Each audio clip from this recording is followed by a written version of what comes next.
they cannot speak in the learning commons, you make a mockery of what a university stands for. When you question an academic appointment because the colleague is not a real South African, whatever that means, you are hastening the demise of the university. When you refuse to meet and engage with your academic colleagues because they hold different views from you, or might even be critical of your work, then you diminish the idea of a university.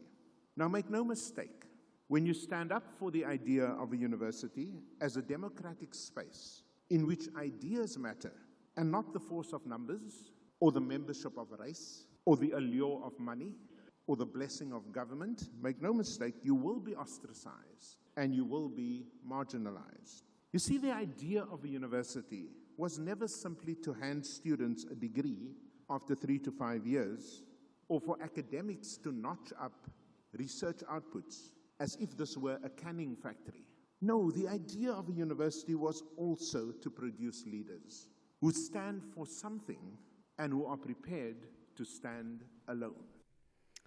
Incredibly profound words there by Professor Jonathan Jansen. He's an education expert with the University of Stellenbosch. So much of what he has said that is so important. And I think, we can let that rest, we can allow ourselves to think about that, especially when it comes to the very, very important role that universities and institutions of higher learning can and should be playing more broadly in our society. It's 9:09. A very good morning to all of you. Welcome to the Talking Point. If you've just tuned in, my name is Cathy Mohlahlana, and I'll be with you until midday as we lead conversations that move us. Coming up on the show today, we're going to start off with the open line, your national round table, and of course everybody has a seat around the table. You're more than welcome to raise any issues of national importance. You get to set the agenda, so we'll take your calls on 086 000 2032 is the number to dial, 086 000 2032, on the WhatsApp voice note line 0614 104 107. Coming up on the show today, for the second hour of the show, it is a Thursday. The week has just flown by, hasn't it? It is a Thursday, so for Municipal Watch, today we're going to be focusing on the Mamusa local municipality. We'll be taking a look at some of the issues that have been stemming from that particular municipality and how exactly it is that they are dealing with some of the challenges. You'd remember that in April, the municipality was sitting with 2 municipal managers. Now think about that, 2 municipal managers. It led to what was a very divided council. A couple of years ago, it's the same municipality that had 2 mayors, 2 speakers of council. So that might not be the case today, but we'll try to get to the bottom of why it is we're still seeing the level and the scale of challenges in Mamusa, as is the case. And then the final hour of the show, in the 11 o'clock hour, we're going to be focusing on a conversation which I think is so important. And it's around social media. So firstly, the creator economy is growing phenomenally, right? So, a lot of people these days are content creators, or influencers. And let me tell you, it is big business and it is only set to grow. So currently, the creator economy is worth $250 billion, right? That value was derived in 2023. Now, it's expected that by 2027, the creator economy is going to be worth $500 billion. But more specifically, you have the clickbaiting that takes place on social media. The final hour of the show, we're going to be looking at a concept of rage baiting. And what rage baiting is how the use of anger has become a commodity and is profitable on social media. So we'll get to unpack what exactly rage baiting is, how it looks like, and how we can protect ourselves from feeding into rage baiting on social media. And right, everybody seems to be outraged about everything all the time. You can post a picture of you and your child smiling, walking down the park, and somebody is going to have something negative to say. And that's because rage baiting is big money on social media. Why? Because once people see that comment, they click on it, and it's all about clicks and views. So they click on it, they view it, so that person then ups their following, they up their interaction, they're able to commodify that and sell that off to second or even third parties. So an important and relevant conversation, I think, especially if you're on social media. I wonder what social media platforms are you on? And which ones do you find actually work for you? Are you on X? Are you on LinkedIn? Are you on Facebook? Are you on WhatsApp? Are you on Instagram?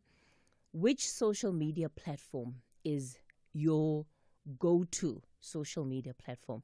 And also, if you can, please tell me why. Oh, how could I forget TikTok, right? Most people are on TikTok these days because it's just entertaining and you find so many amusing things. I'll admit, I'm not one of those that has taken off to TikTok just yet, but I generally don't spend a lot of time on social media. You'll be lucky if I spend cumulatively more than 30 minutes on social media a week. So I'd love to hear the role that social media is playing in your life and this rage baiting that I'm talking about. How have you experienced it as a social media user as we build up to that conversation around 11 o'clock? So lots of South Africans, rightfully so, are talking about the national dialogue that was announced by President Cyril Ramaphosa 2 nights ago. There's been a lot of criticism to, number one, the group of people that have been announced, the eminent persons group, that would effectively be the ones that are driving the process. The president did say that that list was not the final list and that they were going to continue to build on it. But lots of people have been criticizing how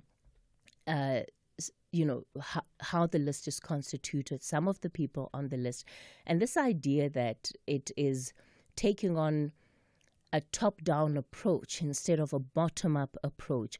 And the idea of the dialogue is to, arrive at some common vision for the country, derive some national ethos that all South Africans can get behind and champion. And it's supposed to be a widely participatory process. Yes, there are South Africans who believe that it's not going to achieve much.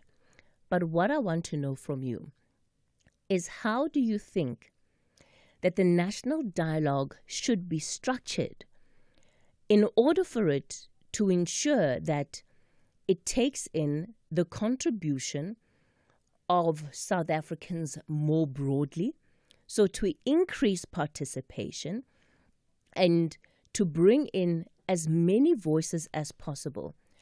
How do you think it needs to be structured?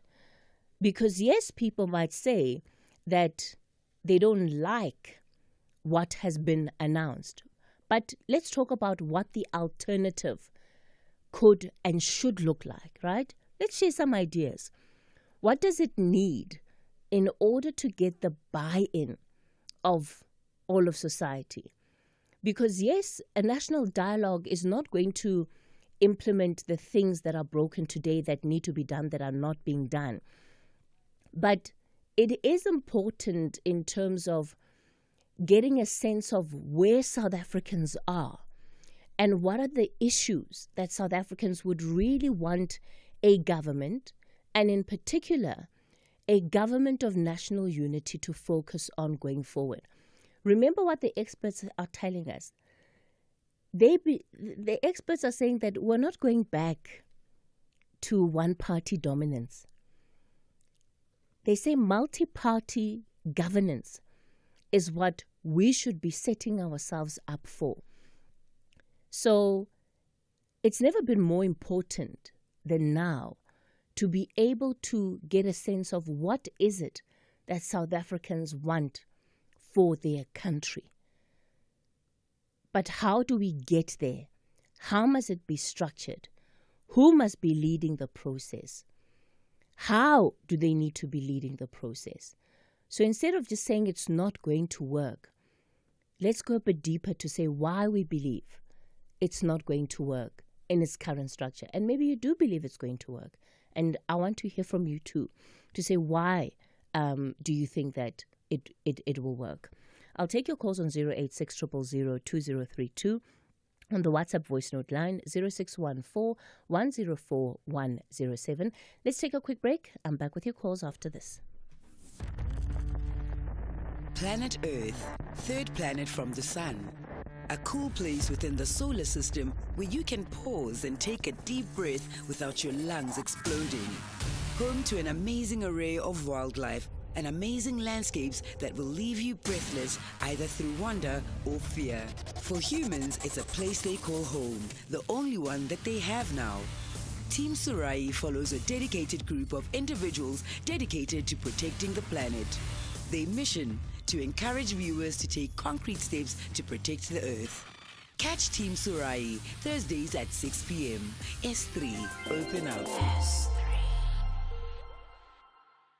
A bowl of cereal, a glass of orange juice, some flavored yogurt for breakfast. Ultra-processed products such as these may be high in sugar, salt, or saturated fat.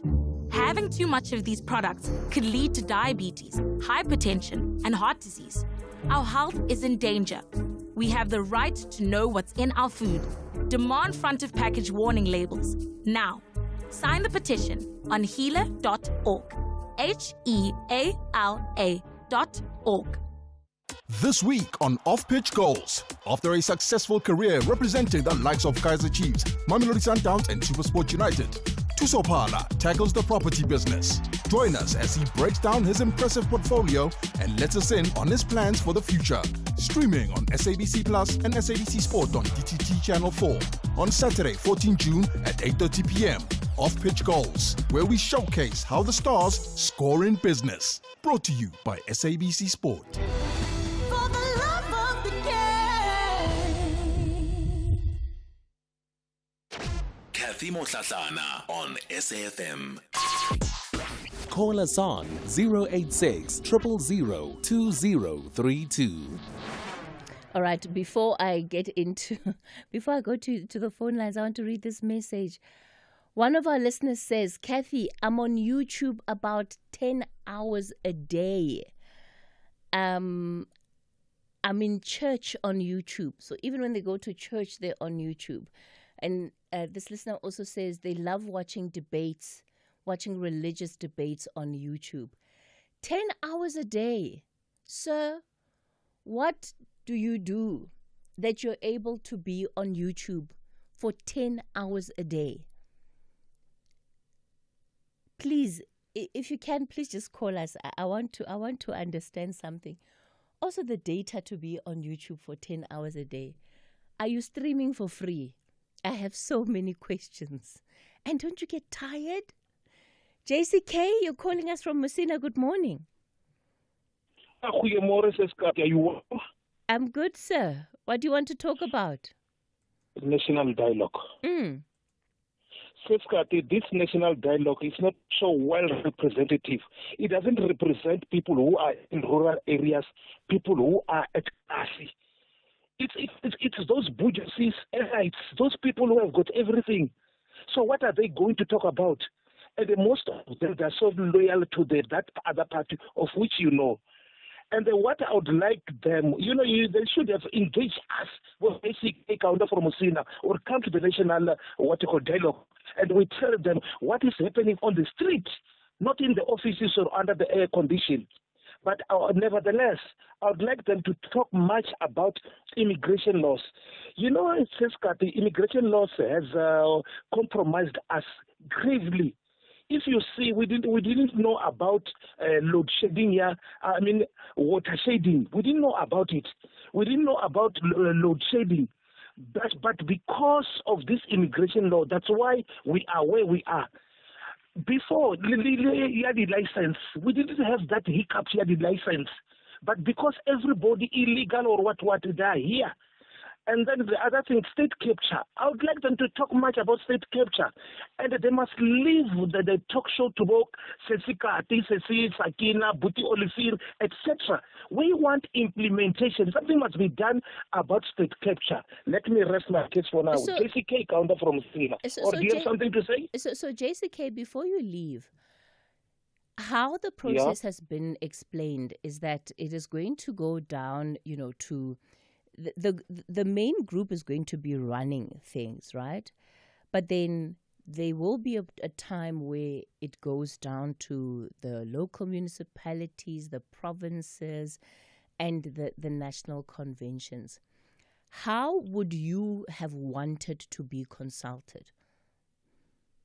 They should have started with what you call with what you are saying, by rural areas. Okay. You understand? Yeah. And then from there, they've got all they've made everything, and then they sit down. Or people are saying this and this and this and that, and look, and they even excluded Dudula. Why do they undermine Dudula?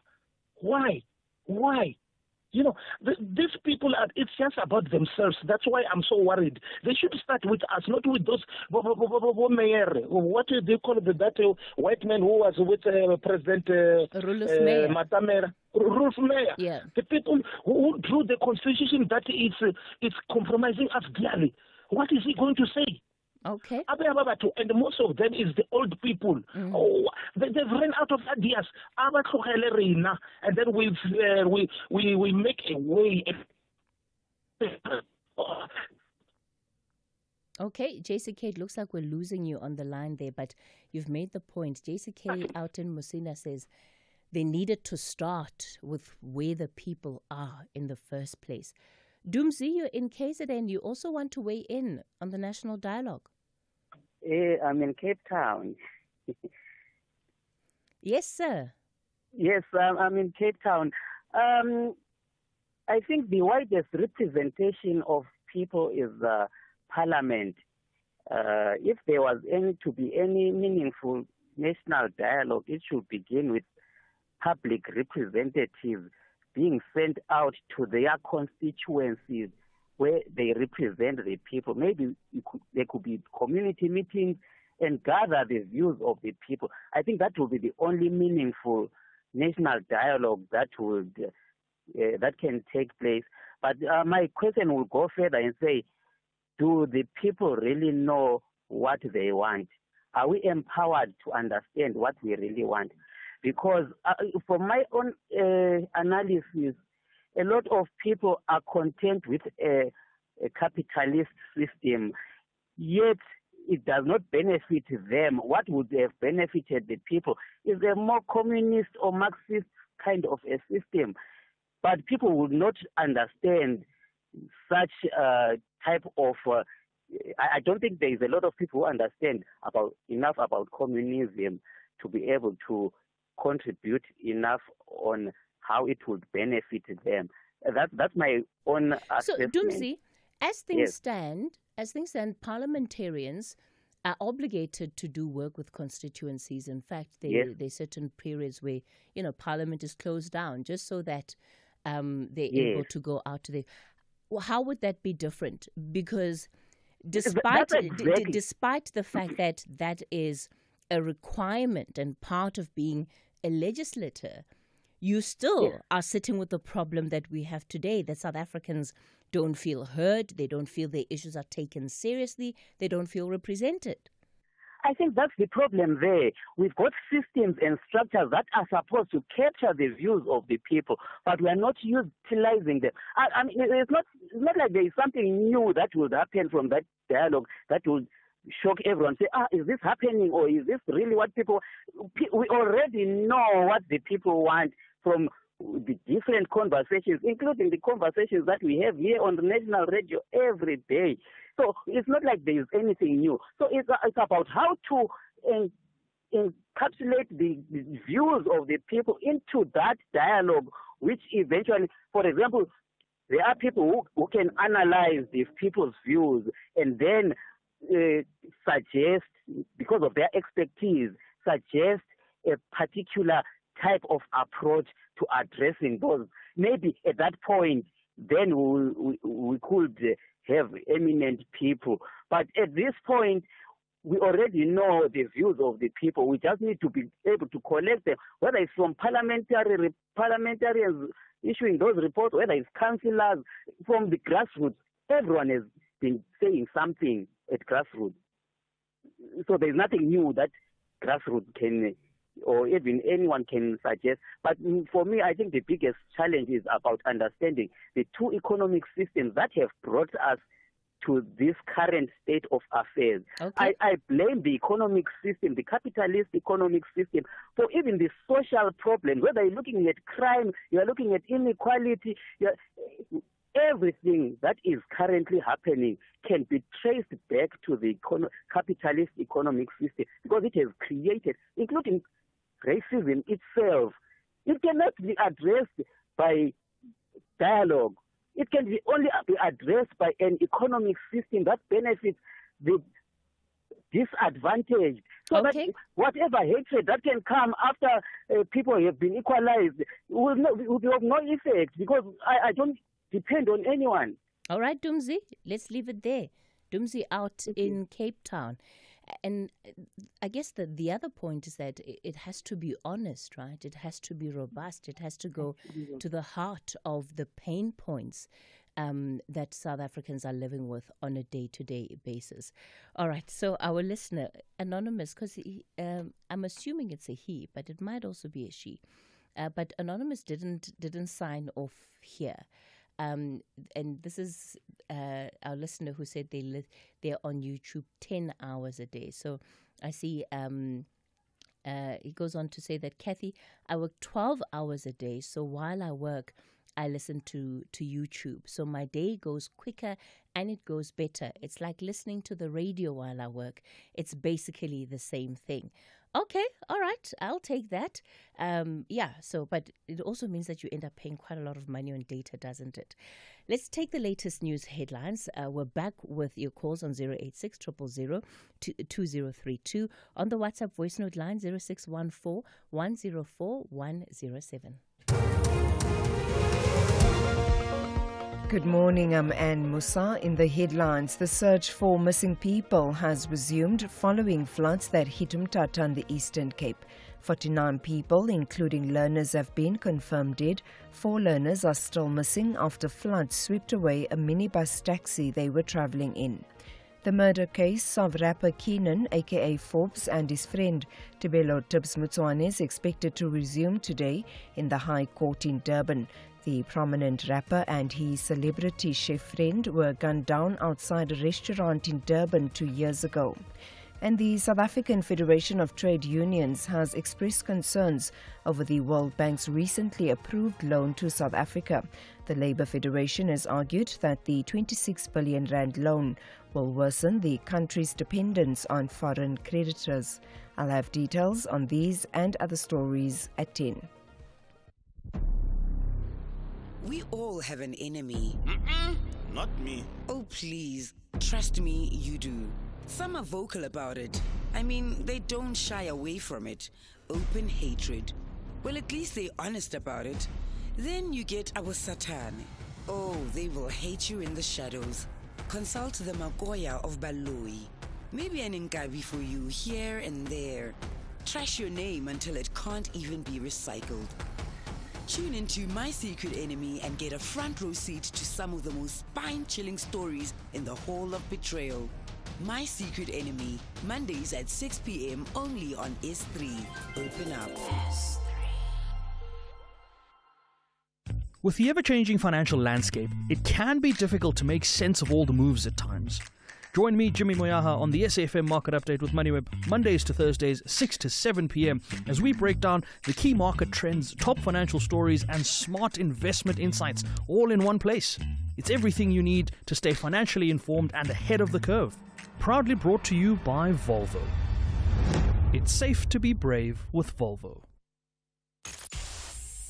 The Talking Point with Cathy Mohlahlana. Weekdays, 9 a.m. till midday. Good morning, Cathy. Sipome in Makanda. I believe national dialogue without economic transformation is meaningless.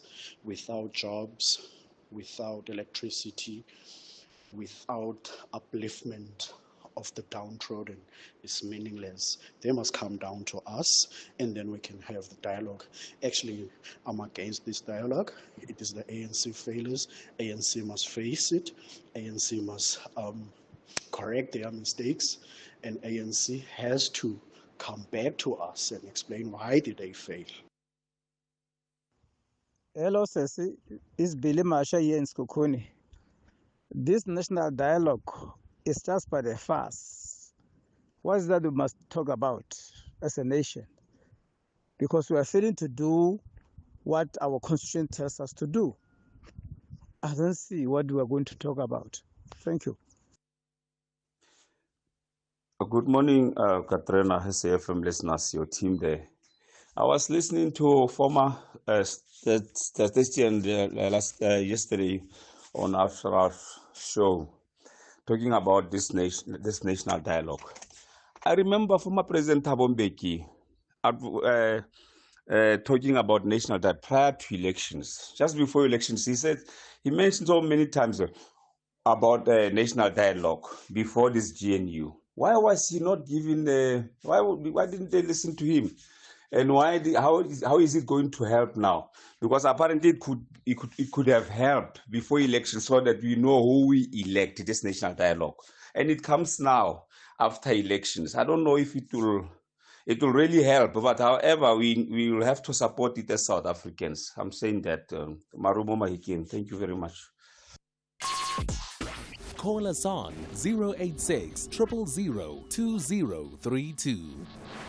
All right, thanks for those contributions on the WhatsApp line. Yes, you're right. It was the former President Thabo Mbeki who sort of started to speak quite publicly about this idea of a national dialogue. There was a steering committee that was put us together. You'd remember they held a couple of media briefings as well. But it looks like, these are now going to be separate processes. I don't see the names of any of the people who are part of that steering committee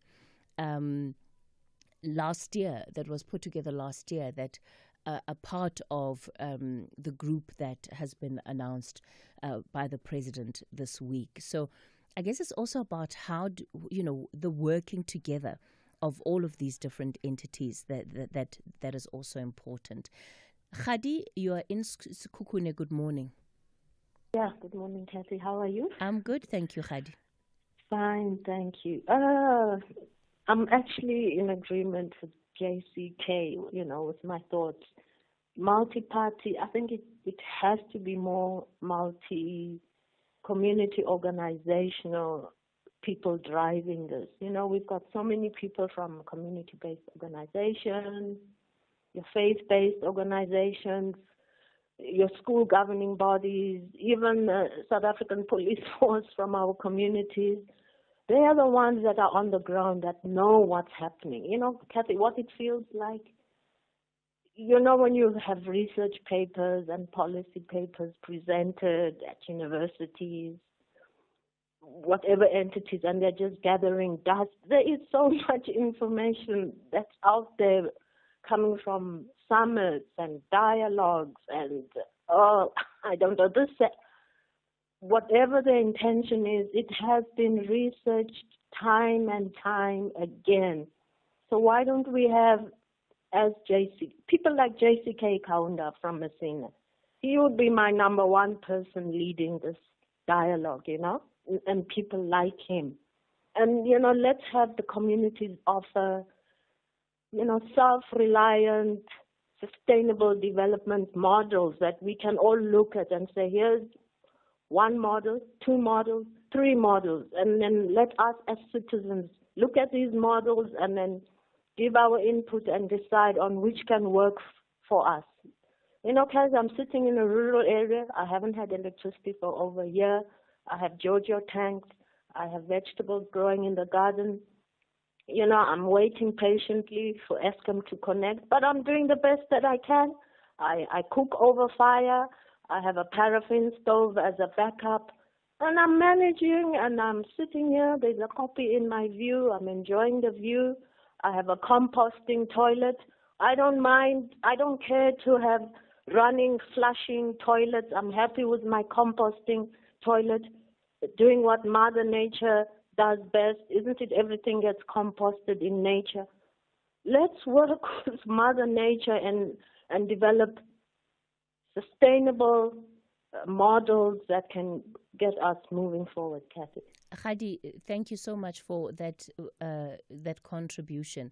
And what you're saying about community leaders being at the forefront of this conversation, of this dialogue, I think that's really key. Because if it's going to happen and yet there's a disconnect between the people that are living in this country and those that are running it, it is, unfortunately, going to be seen as ineffective and not yielding the kind of result that the president might have in mind. Gary, you're out in Bloom. Good morning. You know, JCK was spot on, and there was another lady that was from Alexandria. And, you know, like she says, there's a road, Old Victoria Road, that divides Alexandria and Sandton. Okay? But now, you know, to me, this sounds like it's a dictatorship, because he's just putting out people that won't oppose the ruling party. They won't say anything bad about the ruling party. I mean, there's people that's on the ground that you need to get, the community activists and stuff like that. But those are the people that is living it every day, the hardship and stuff like that. So I know you said there's a structure, but I don't believe in that, because when it gets to that, it's going to go out the window as far as I'm concerned. So, Gary, if you were the one putting it together, how would you structure it? I would structure it with community development people that live it every day. You know what I mean? That's got the hardship. I mean, like a lady now, she's got no electricity. It sounds like it, and whatever. But those are the people you need to listen to. But the ruling party is not listening to anybody. They're just doing their own thing. All right. Gary in Bloom, thanks for that contribution. Okay. Started with the community, says Gary as well. Tulani, you're out in Orange Farm. Good morning. All right. Apologies for that. Looks like we've lost Tulani on the line. Let me go to Temba in Kempton Park. Good morning, Temba. Temba, good morning. I don't know, why can't I hear Temba? Is it on the right hybrid? Good, man. Hello, good, Temba. Good, yes, good morning there to we the go. listeners, and good morning, Cathy. Cathy, the dialogue that you are talking about, or we are talking about as South Africans, will help in actually getting us to realize that we are together. We're listening to each other, and we want to work together as different ethnic groups of South Africa. But the dialogue is not going to change the status quo of the economy of South Africa. The dialogue is not going to change the service delivery. The judge that we are mainly blaming has the answer. To me, the dialogue, it's about us, the black people. We should have a dialogue about ourselves earnestly and take away race away and agree that we are incompetent to a very good extent as ourselves, as me, the black person. And what do we do to move forward? I work and I've worked in every country in Africa. You can mention Libya, you can mention Uganda. I see exactly the same modus operandi. Corruption, gatekeepers, what we talk, it's about what do we gain from the country other than what can we do to make Mzansi a better country? What can we do to see Tembisa developing? What can we do to see Alexander a better country? Let's introspect ourselves as black people. What do we talk about around South Africa? We talk about a deal that is good for us, and that deal is usually selfish against the people of my country. So the dialogue should be about ourselves. How do we change ourselves as black people? Introspect and say, they say a wise man is a man who stands and looks back and say, where is my weaknesses? These are my weaknesses, and I work on them. Regardless whether they are racial, if that weakness becomes racial, let's tackle it head on. If you look at Africa, for example, you will have about 20% or less of countries that are doing well, namely Botswana, Namibia is resilient, Rwanda, and probably nothing else. Why? Let's look at ourselves, guys. That's the only time we'll move forward. Sure. Thank you. Temba, thank you. Thank you for that contribution. Very passionate contribution from Temba out in Kempton Park. One does get the sense that South Africans need a platform where we can just vent, let it all out. I don't know what all is, but there's a lot that people are sitting with. There's a lot that rests on our collective chests. So maybe the national dialogue will be an opportunity to do that, but it shouldn't just be a venting exercise.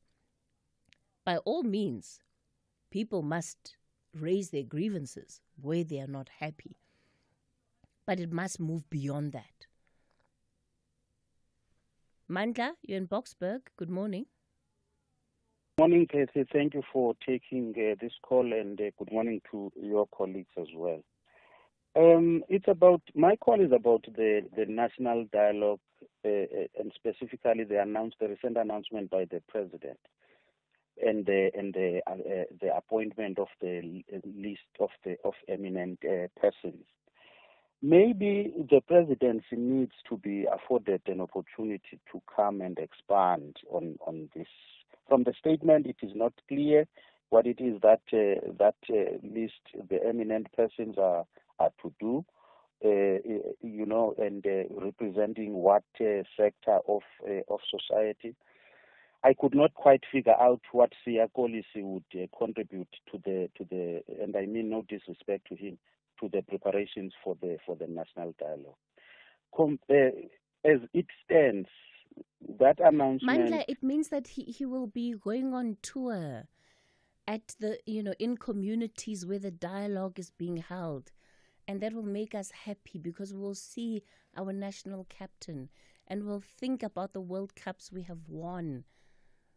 Oh, and then resolve the problems during the celebrations. I am not being disrespectful of all of what the president has announced, but it comes across as completely in opposite of what it is that we should be saying that the national dialogue is going to do. It's a mystery how the originators of the idea do not seem to feature in that announcement. There's no reference to the work of the foundations of the South African struggle luminaries. The secretariat that's led by Nkosinathi Biko, Steve Biko's son, has been doing work in preparation for the national dialogue. Surely there should have been some role for that kind of energy. To then say NEDLAC will offer secretariat services to this thing. NEDLAC, I mean, if you are to talk about NEDLAC and what it has achieved as against what it was meant to achieve, that's not a very encouraging sign. Yes. Do you think it has to do with the political layout of the land? And I want to be careful here. And the perceived tensions that have, sometimes played out between the office of the president and the former president, Thabo Mbeki.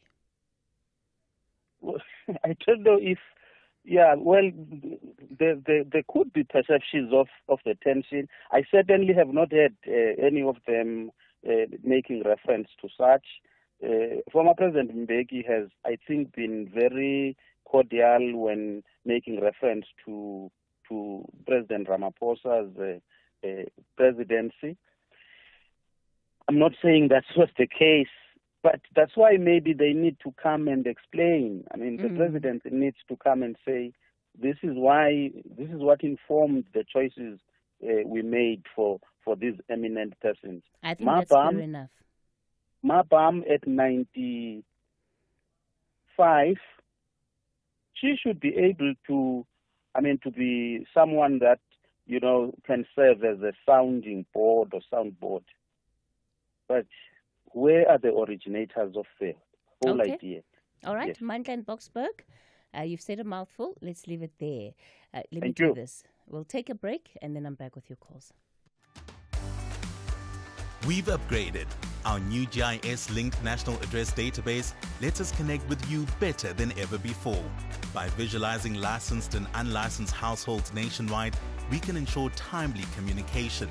Our payment reminders are a crucial tool to help you stay compliant and avoid penalties, empowering you to take proactive steps.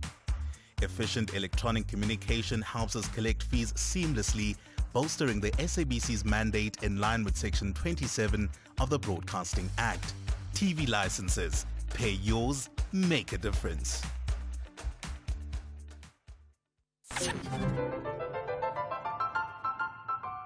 Hi, my name is Kutlwana Masote, your host of Weekend Sundowner Classics every Saturday and Sunday afternoon between the hours of 4 and 7 p.m. exclusively on SAFM. Now, this is where you get your best classical music jams on any radio platform. Join me every Saturday and Sunday afternoon between 4 and 7 p.m.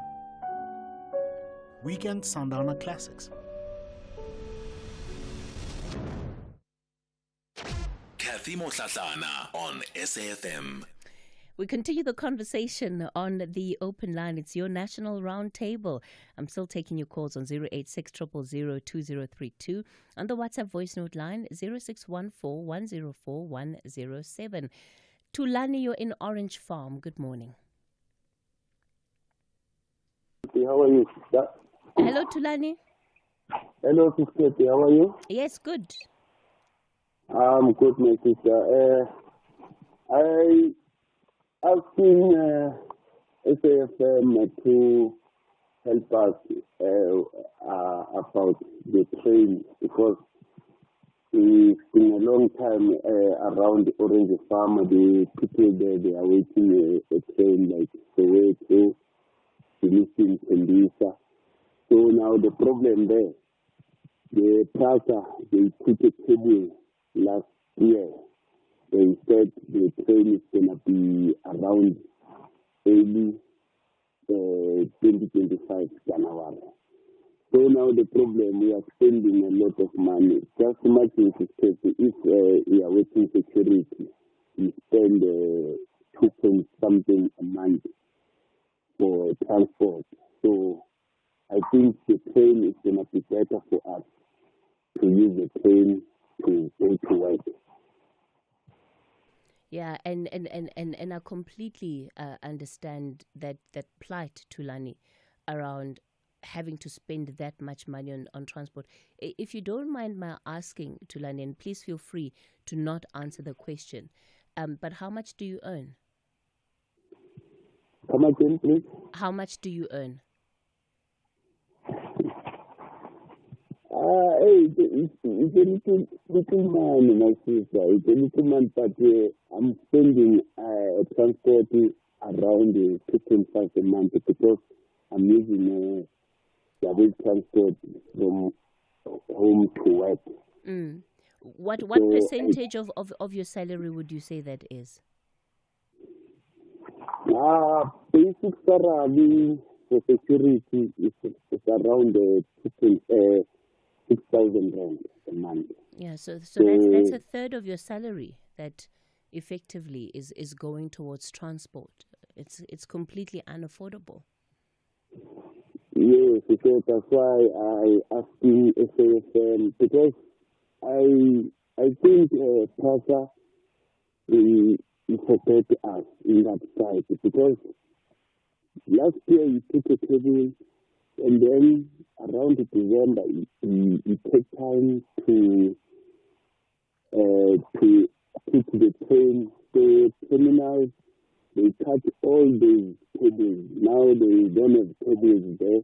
Yeah. There's nothing. And Thulani, when you were using the train, how much were you spending? Because from Soweto to Joburg is 8 So I think from Orange Farmer to Joburg is going to be less than the money for the taste, because the taste is 30 rand from Orange Farmer to Johannesburg. Okay, all right, Thulani. Thank you for calling in, raising that issue. You're right, it is an issue to take up with the likes of PRASA. But if you're spending 2,500 rand on transport and it's a third of your monthly income, there's so much else that you could be doing with that money. And we know that it's a reality that so many South Africans find themselves in. The cost of transport is just too high. And so if there was a commitment to Lani, like you're saying, from PRASA, that line would be restored, then we'd have to follow up to find out why there have been delays. Janusz, you're in Cape Town. Good morning. Hello, Janusz. I would like to talk about this 31 people selected by President Ramaphosa to look into our issues of improvement of our people. Generally, I agree with this. It's a time now to change everything, because now we cannot continue like that. That's a good movement, but whether there are good people, specific people who can help anything with any improvement, I don't know. Maybe some others should be selected as well. Will this group be paid from our taxpayers?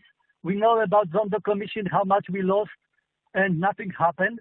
So what will be the final result of this commission? Advisory only?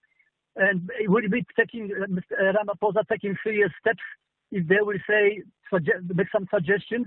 I think it will be a problem because too much corruption is our country. And if we're going to, for instance, Mr. Ramaphosa say, okay, let's stand up against this corruption, seriously, standing up. So many of his comrades and other people have to be punished for that. And what was going to happen as with Mbeki and Zuma, he will not end his term. They're going to kick him out because they will stand up against him. So I don't know what the solution has to be. Maybe amnesty for the people, especially close to those who make corruption, amnesty, and let's start from the beginning. Otherwise, we're going to be fighting, and definitely not create, like even the deputy president is in favor of creating more tougher laws from the BEE section. Okay. So it's proved it doesn't work. Okay, more Janusz. tougher So what do you think about it? All right, Janusz, let's leave it there. Janusz out in Cape Town, and he's making a good point about what happens at the end. Does it go into just another report and it goes to gather dust in some office on some shelf, and that is that? And the idea of amnesty for those who are willing to come forward to disclose details around corruption. Prof. Thulima Donsela, as far as I recall, was one of the people that publicly endorsed that idea years back while we were in the height of the Zondo Commission, and many people rejected it. But I guess the point is now that we are where we are, and there's still been little movement in as far as prosecutions where that is concerned. Is there change of heart? Is there change of mind around it? One of our listeners, I think it's Marius and George, he says, I'm not active on any social media. It is not a productive use of my time, in my opinion. I trust mainstream media for my news. The traditional media structure is more balanced than social media. So that's one of the views coming through there. Shane, you're in Durban. Good morning.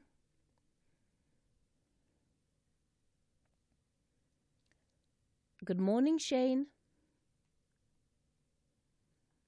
All right, it looks like we've lost Shane on the line there. Not sure what happened to that particular line. Let me read more of your messages that you've been sending through on the WhatsApp line. In fact, let me do this. There we go. Let's bring you some of your voice notes. It's a good initiative by the current president, because it means an admission by the ANC that they cannot rule the country. So they need a body such as this dialogue committee, or whatever you want to call it. Where in the world have you seen such? It means they are admitting that they know nothing about governing this country. So they would like to relieve some of the pressure to another body. So let it be, let it come. Cathy, good morning. The dialogue should be amongst themselves as politicians. How to stop stealing, how to stop corruption, because the masses have been talking all these years. Information is out there. We've been talking and talking, but nobody's listening. Morning, Cathy. This is Tabison Blomfontein. From what I heard, the president said that this national dialogue will go to national, provincial, even local. So ordinary people will get their chance to say what they want to say. And it will be heard and combined and given back to the president. What is the mood of the country? What is South Africans are saying? But on that dialogue, the changing of constitution should be on number one on that list. This constitution is not working for us. We need to change it.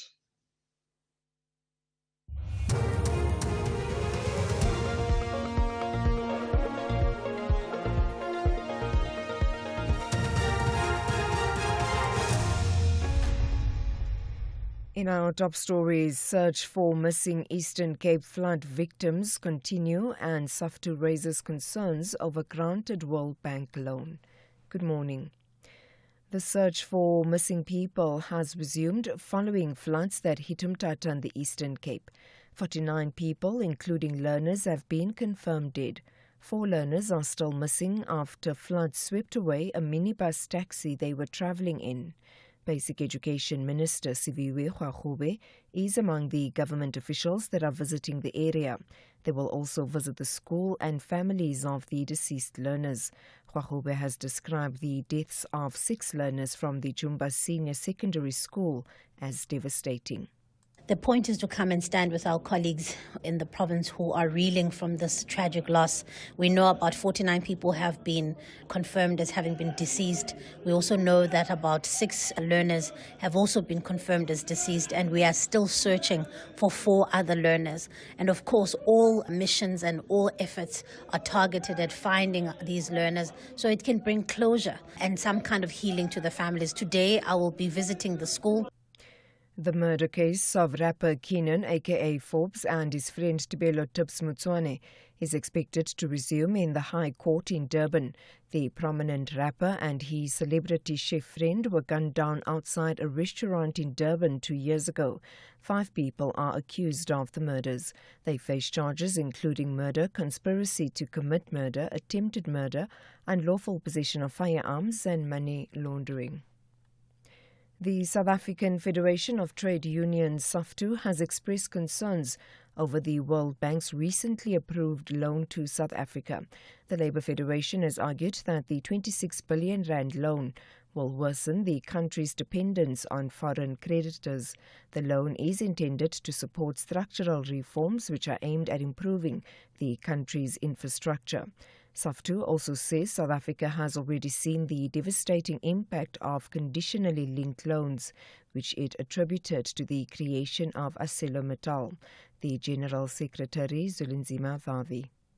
We think that this is basically a return to the structural adjustment programs that are being pushed by the Bretton Woods institutions such as the bank itself as well as the World Bank, which is a push for commercialization and privatization, opening of the public infrastructure for profit corporate interests, a debt denominated in foreign currency, exposing us to massive exchange rate and the risks and austerity and budget cuts disguised as fiscal consolidation. University of Pretoria conservation ecologist Dr. Bernard Coetzee has been named in the Explorers Club 50 class of 2025. He's among the people recognized for positively changing the world. Dr. Coetzee's work ranges from understanding artificial light's effect on mosquitoes to fostering human-elephant coexistence. He says the inclusion has offered him a platform on which to raise the profile of his research. Well, it's a big pleasure to be part of the organization. They're mostly based in the United States and they mostly work with American people, but it's nice as a South African to be recognized. There's only a handful of us on the continent. And I think its visibility increase our work and what we do and our focus in conservation ecology. My focus is quite diverse, so I have a big interest in artificial light or light pollution, especially in the African context. And so we're lucky that most of Africa is truly dark. There isn't electrical infrastructure in a lot of places, and that's actually a blessing. And finally, Mexico's President Claudia Sheinbaum has hosted talks with the senior U.S. diplomat amid escalating tensions between the two countries. The issue of Mexican immigrants has been at the forefront of riots and protests in Los Angeles in recent days. This as the U.S. authorities seek to deport undocumented people. The BBC's Will Grant has the details. No details of the meeting with the president have been released, with both sides remaining tight-lipped so far. But the talks come amid heightened tension between the two neighbours. On the one hand, President Sheinbaum has been criticised by leading Republicans, including the Homeland Security Secretary Kristi Noem, who has suggested the Mexican leader had encouraged violent protests in Los Angeles. Within hours, President Sheinbaum refuted that, saying she had only urged U.S. law enforcement to show restraint and respect the rule of law. Recapping the top story, the search for missing people has resumed following floods that hit Umtata and the Eastern Cape. 49 people, including learners, have been confirmed dead. For SAFM News, I am Anne Musa. SAFM values your views. Be an active citizen. 13 Southern African nations and North African guests, Morocco, will battle it out for the ultimate glory in the Hollywood Bets COSAFA Cup 2025 in Mangaung, Bloemfontein. Catch the beautiful game on SABC Plus, SABC Sport on DTT Channel 4 and SABC 1 from 4 to 15 June. Stay tuned to SABC Sport. For the love of the game.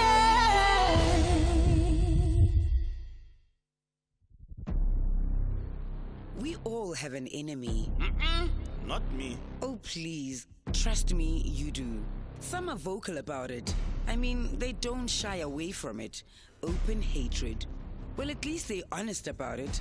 Then you get our Satan. Oh, they will hate you in the shadows. Consult the Magoya of Baloi. Maybe an Nkabi for you here and there. Trash your name until it can't even be recycled. Tune into My Secret Enemy and get a front row seat to some of the most spine-chilling stories in the Hall of Betrayal. My Secret Enemy, Mondays at 6 p.m. only on S3. Open up.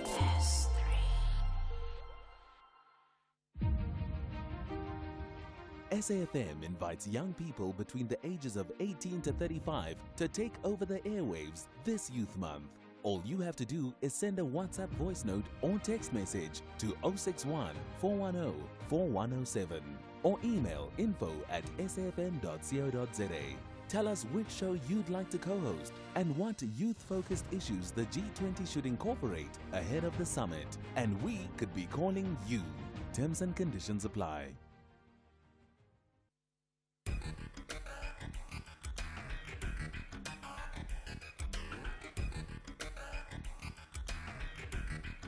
The Talking Point with Cathy Mohlahlana. Weekdays, 9 a.m. till midday.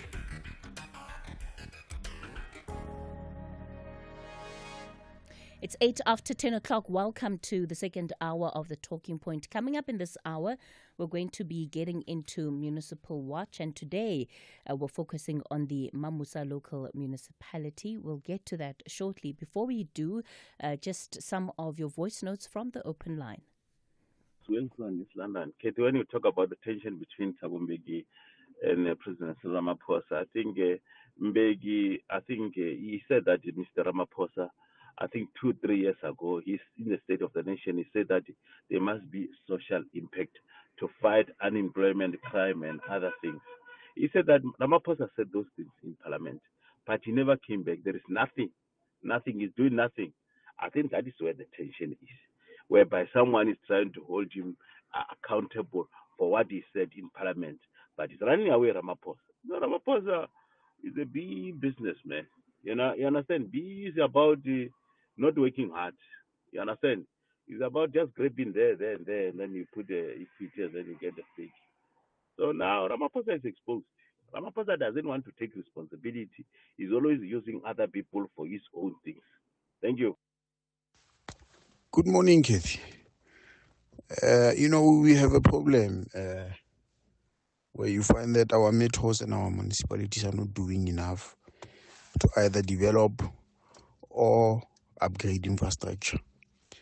As a resident of Mangaung, we often see the traffic department impounding cars in the CBD for having parked incorrectly.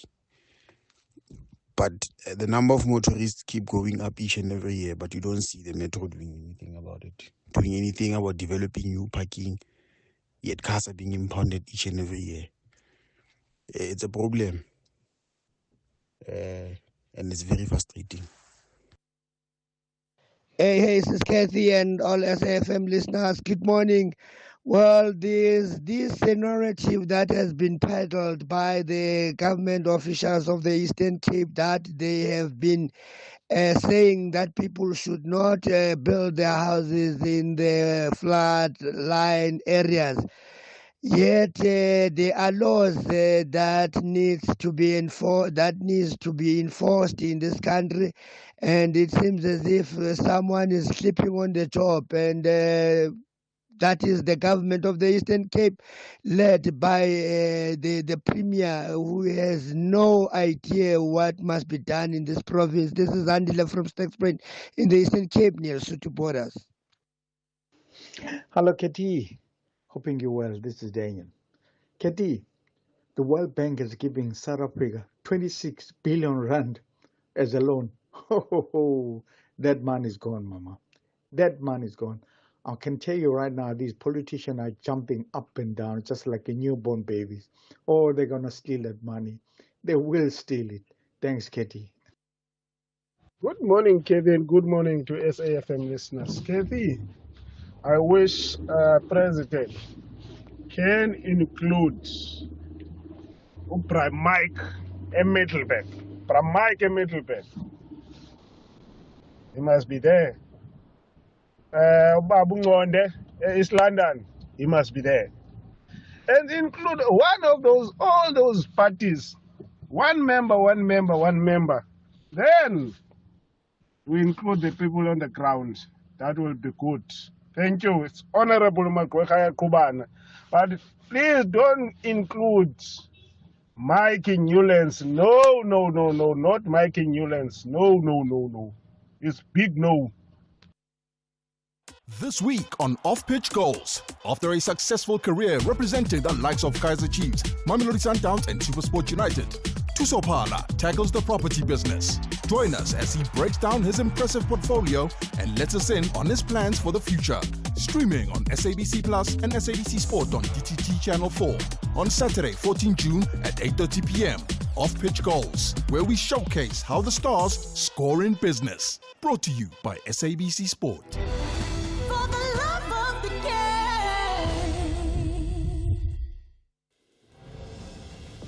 SAFM supports a litter-free South Africa.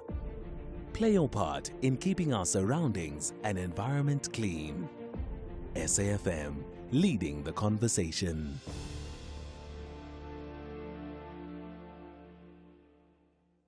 The Weekend Talking Shows Point on with Cathy SAFM. Mohlahlana. Weekdays. Music of Africa with Shayla Ndikumana. The Weekend View with Bongiwe Zwane. The Jet Set Breakfast with Michelle Constant. Seasons with Khomotso KG Mwekezi. The Soundtrack of Your Life with Ernest Pillay. Weekend Soundowner Classics with Kutlwano Masote. Spotlight with Zai Khan. The Weekend with John Gerika. Shifting Your Lens with Bertha Charuma. This is SAFM. Municipal Watch, bringing your local issues on the national agenda. SAFM, leading the conversations that move us. All right, so going then to the Mamusa local municipality, which is our focus for this Thursday's Municipal Watch. It is said to be a divided municipality. It's one of those a couple of years ago had two mayors, had two speakers. Well, things may have changed in terms of the individuals involved there, but certainly the division doesn't seem to be over. Ousted Speaker Khotsi Lekgosi Batsi is said to be holding parallel meetings with councillors in defiance of lawful meetings that are being called by the municipality. This is part of what is driving the division that exists in council. The municipal manager, outgoing, also appointed an official to act in his place without council authorization. This was after he resigned. So as of April, the municipality was sitting with two municipal managers. That has further contributed to the division in how this municipality functions. Well, let's speak to some of the political parties that are represented in the Mamusa local municipality. Justice Dabambe is the EFF Northwest Deputy Provincial Secretary. Justice, good morning.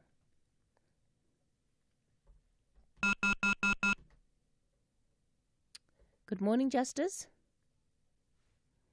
All right, we're going to see if we can get him back up on a different line.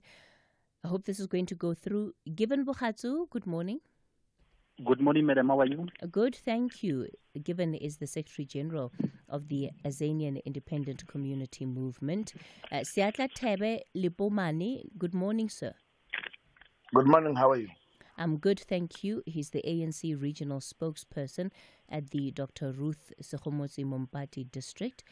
Councillor Cyril Stradum will be joining us at 10:30, and he's a DA councillor at the Mamusa local municipality. So, Justice, let me begin with you, and perhaps you can give us a sense of the division that exists within council right now. How deep is that division, and as far as you can tell, what is driving that division?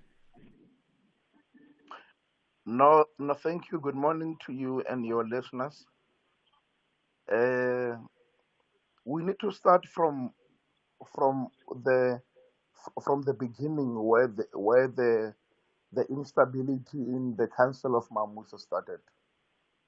Since the inception of that municipal council, councillors have been operating that council, moving parallel to the provisions of the law, the provisions of the council standing rules of order, and doing things that are not on the benefit of the community.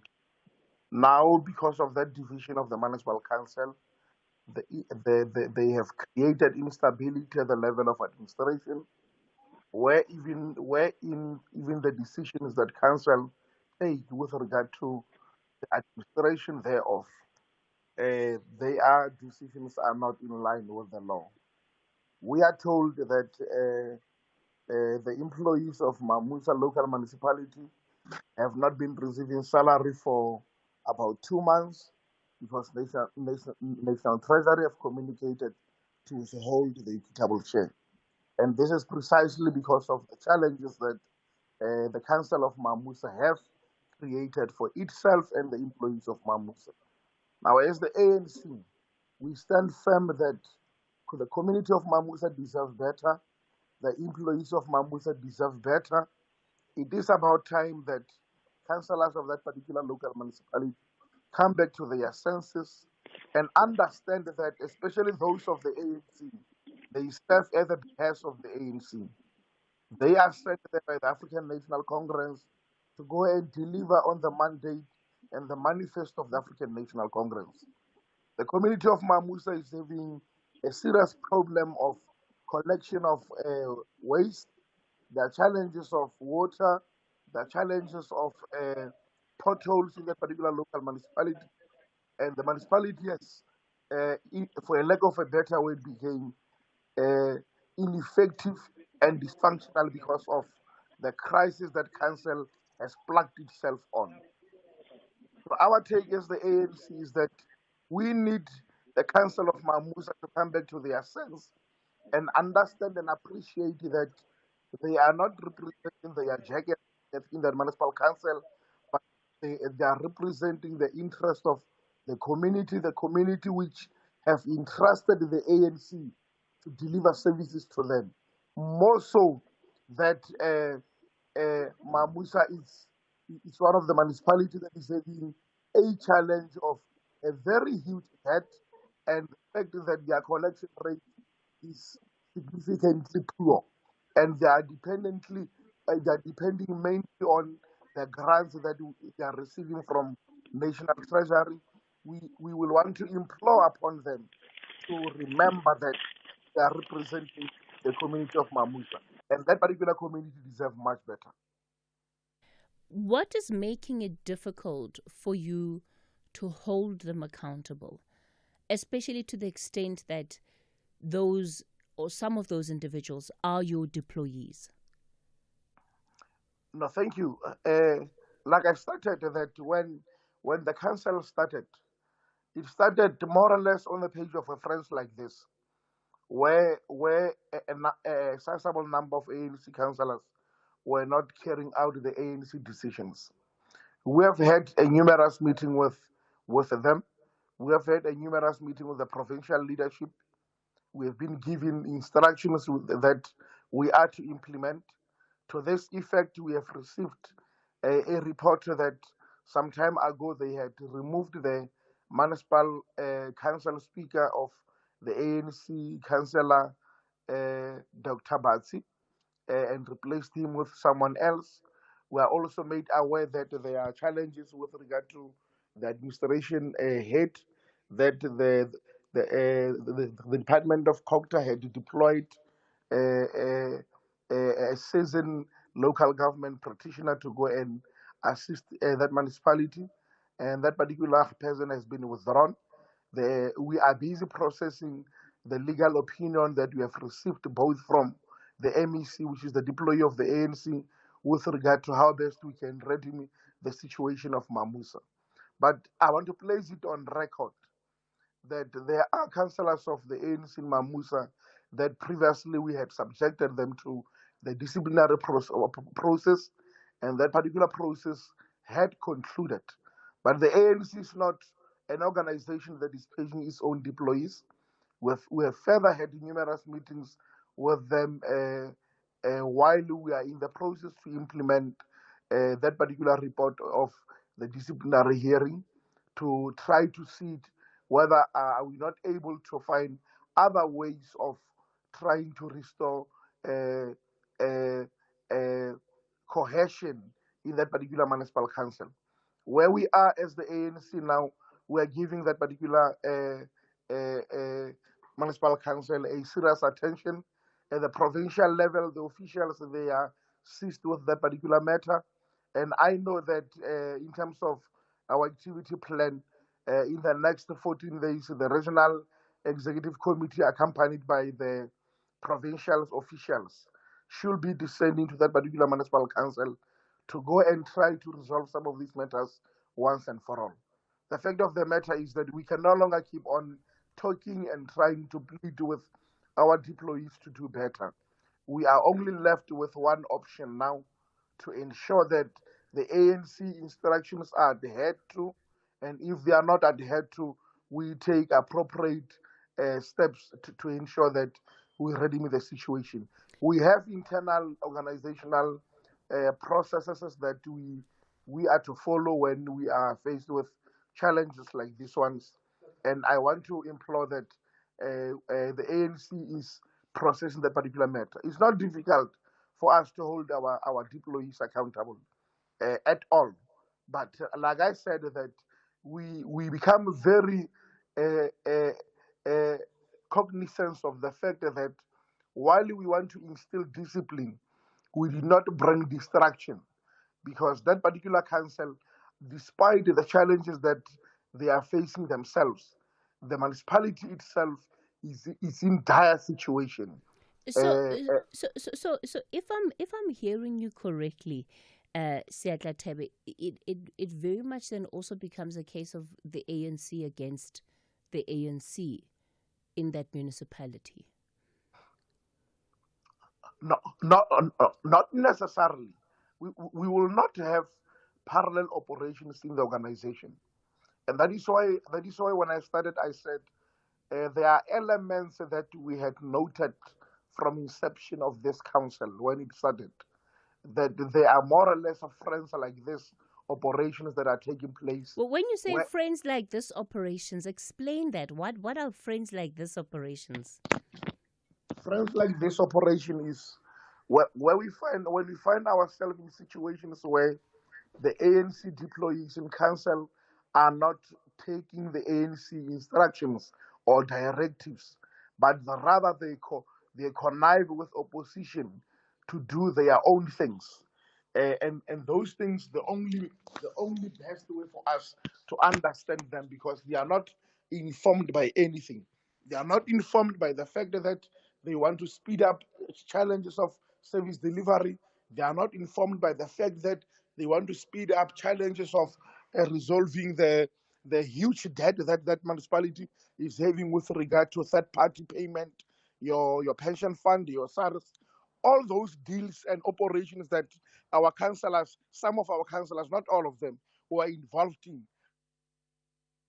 arrangement, working, conniving with opposition parties to ensure that they render that municipal council ungovernable and the instability in the particular municipal council continued.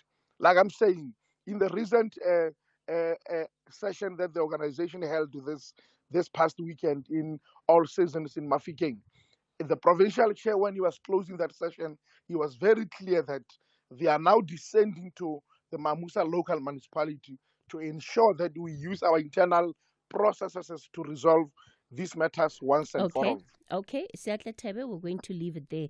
That's the regional spokesperson for the ANC. Justice, you are the Deputy Provincial Secretary for the EFF in the Northwest. Maybe speak to us about the perspective that you have of what's unfolding in this municipality. No, thank you very much, and greetings to the listeners at home. Look, Mamusa is a classical example of how state of government is. Justice, I wonder if you're able to get to a quieter spot where you are. because I'm getting quite a bit of feedback on your line. I'm going to give you a chance to do that. Can you hear me now? Yeah, look, I'm going to give you a chance to move around a bit. My producers will keep talking to you. While you do that, let me bring in Given Boratsu, who is the Secretary General of the Azanian Independent Community Movement. Given your take on what is unfolding in Mamusa. Yes, good morning, Cathy and the listeners out there. My take on this scenario of Mamusa. I have been following this inferno as an organizational leader for quite some time now. I will take it from the start. There is thing that is now in the municipality. It was merely created by the ANC, truly speaking. The factions of the ANC, of which from the beginning there was a time whereby the ANC on its sitting as a majority of council in Mamusa, and we almost as the third party in council. We took it as an insult that the ANC perhaps is failing to address its policy maintenance in a matter in which they should deal with their deployees actually, because there was a time whereby as a party, the name of our party was used fraudulently so by the former speaker known by John Khosibati. He was removed on the 18th of March 2025 this year. And still, however, even after his removal, he was still insubordinated. He did his best to even create a parallel, both political and administrative, because there was a time whereby the said former speaker instructed the staff of Mamusa local municipality that they must not take orders from the substantive municipal manager of council. And that on its own, we feel like anyhow, even if ANC is ruling and it's in majority, but its failure to address the policy and to implement on the other side of the organization is making our municipality to drag down to its knees. And it's now time that we as the opposition must take charge. And we did so. We participated in a council that ousted him in the 18th of March this year. And it went on successfully. He was removed. And from there, we realized that the man is not the man with an easy giving up spirit. So he made some attempts, as I have already mentioned, creating chaos in the administration and on the political side. And what is more strange is that, and that I want to highlight also to the regional leader, the provincial secretary of the EFF, Mr. Dabampi. Yes, Given, I'm going to ask you, hold that thought. We're going to continue with this conversation shortly. One just has to... How do officials that are not even part of the administration anymore still have that much influence that they can tell those that are in the employ of council of the employ of the municipality what to do, and those employees do it? We'll continue focusing on this municipality shortly. It's time for your latest news headlines. Thank you, Cathy. On the news headlines on SAFM, I am Ondilambana, and a very good morning. Gauteng police are offering a 60,000 rand reward for information that could lead to the arrest of a suspect wanted in the murder of IFP Member of Parliament Cathy Mohlahlana. The search for missing people has resumed following floods that hit Mthatha in the Eastern Cape. 49 people, including learners, have been confirmed dead. And President Cyril Ramaphosa is expected to address the inaugural Africa Green Hydrogen Summit in Cape Town today.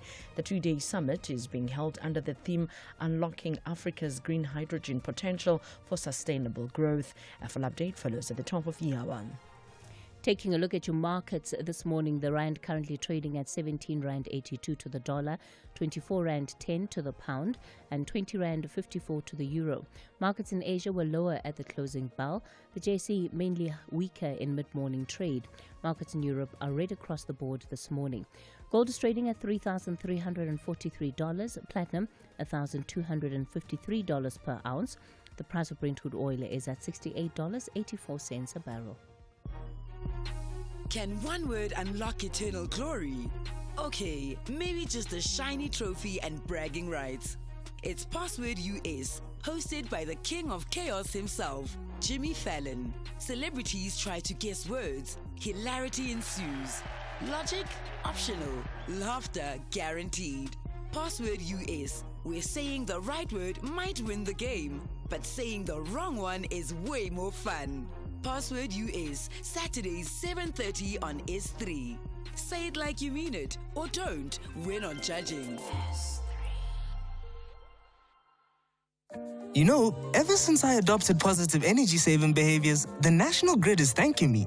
You should also adopt this lifestyle, and your pocket will thank you too. Simply switch off non-essential appliances and lights when they're not in use. Reduce your geyser temperature to 60 degrees Celsius. Replace inefficient lights with LED lights. These are some of the ways you can use electricity wisely to help sustain our energy grid and contribute to a greener planet. Just like every rand counts, every kilowatt counts. Let's use electricity wisely. Eskom.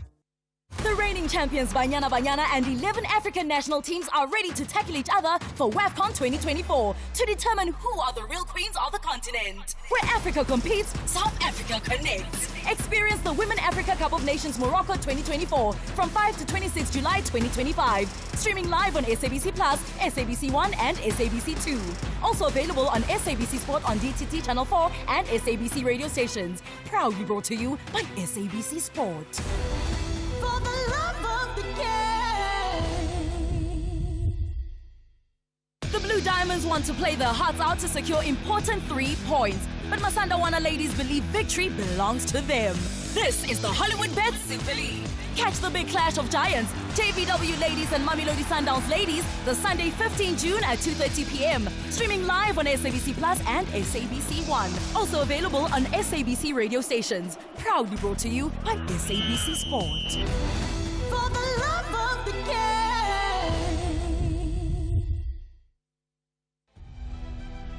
Municipal Watch, bringing your local issues on the national agenda. SAFM, leading the conversations that move us. We continue the conversation on the talking point of focusing on the Mamusa local municipality this Thursday. We've already heard from Siatla Tebe Lipumani, who is the ANC regional spokesperson in the Dr. Ruth Sekgomotse Mompati district.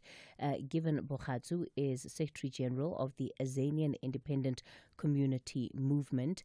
Justice Dabambe is the EFF Northwest Deputy Provincial Secretary, and Councillor Sarel Stradum, who's just joining this conversation, is a dear councillor within the Mamusa local municipality.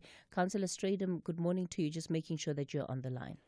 Good morning, Cathy, and good morning to the listeners and everybody else that is on the panel. I hope I'm audible. Can you all hear me? Yes, we can. Thank you so much for that. So given I'm going to come back to you and give you an opportunity to conclude in as far as the challenges that you were highlighting and what you were sharing with us, and just this idea that you have officials that are out of the municipality and yet are continuing to influence the day-to-day operations of the municipality. That, of course, is highly, highly concerning.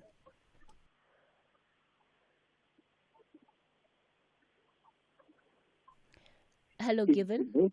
Yes, ma'am. I'm still here. Yes, it's very concerning. Sorry, it was just some audio technicality. Yes, there are officials, yes, indeed. Previously, I think around last week, we issued a media release regarding some of the one of the officials was already mentioned on the media release.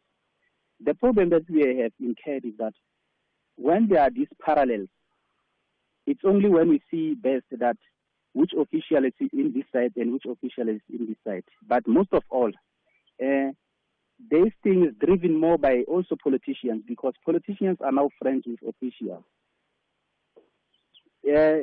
For instance, previously, even if when there were court cases, we saw some of the officials with politicians celebrating and doing so.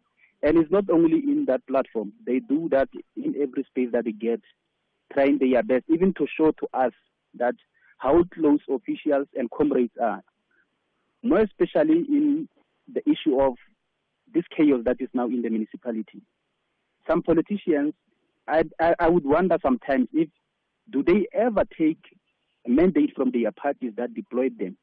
Because if not so, it means how can we trust those people with the responsibility of the community and stakeholders at large if they are failing, however, to take mandate of their own party, defying all the mandates and all sort of instructions given by their superior leaders. Justice, so that only. Yeah, thanks for that, Given. Justice, let me give you a chance to come in.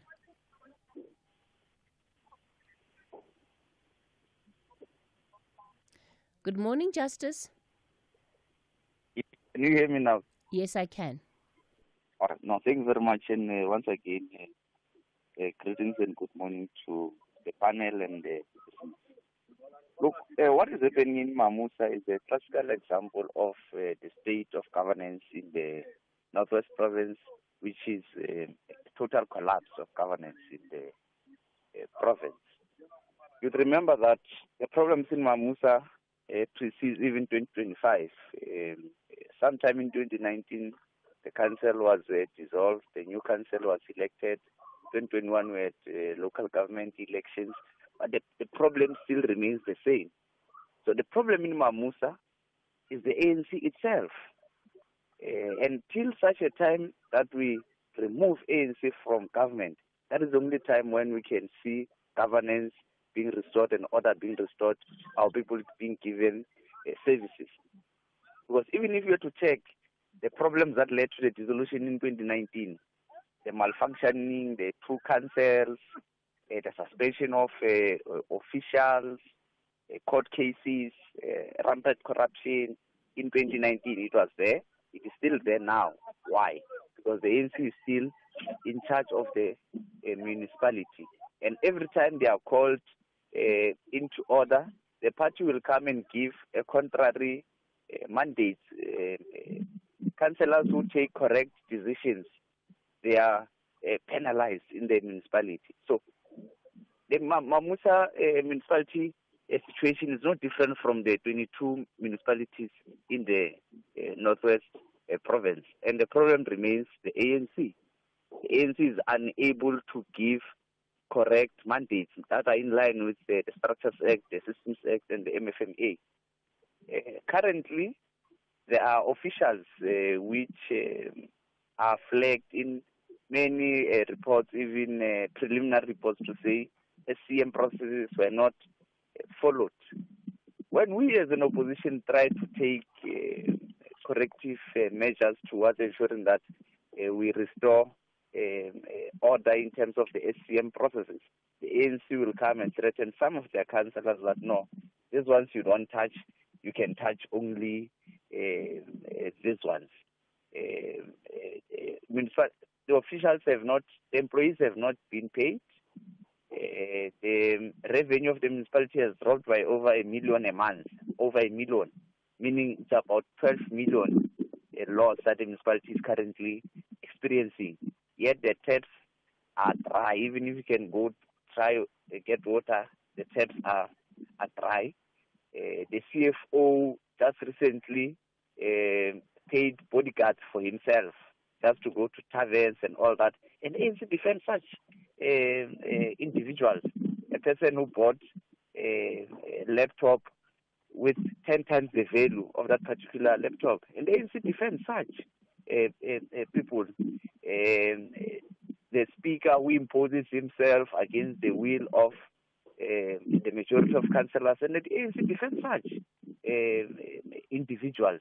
And many other officials which are entangled in corruption in Mamusa, and many other officials which are not even qualified to be to occupy the positions that they are occupying. And ANC defends such officials. So the only solution is for the municipality to be dissolved and people of Mamusa be given the rightful power to vote correctly, to vote for the EFF to ensure that we restore order in the municipality. Just to speak to me about how this affects the running of council, given how divided some of these officials are, the ANC councillors, that is? This paralyzes the running of council and to an extent the municipality, because you'd get that there are two councils sitting, Speaker A, Speaker B, called a council. The provincial government, MEC will say, I don't recognize this, I recognize this one. And it makes it difficult because even the officials, the employees, they find it difficult to say, which instruction must we take? Because there is an acting MM, there is a substantive MM, there is a speaker, or it's two councils in short. And this hamstrings the municipality to perform its fiduciary duties, which is to provide a service delivery. And if in any institution, if you've got a divided leadership that lacks political will, the people will continue suffering as they are suffering currently.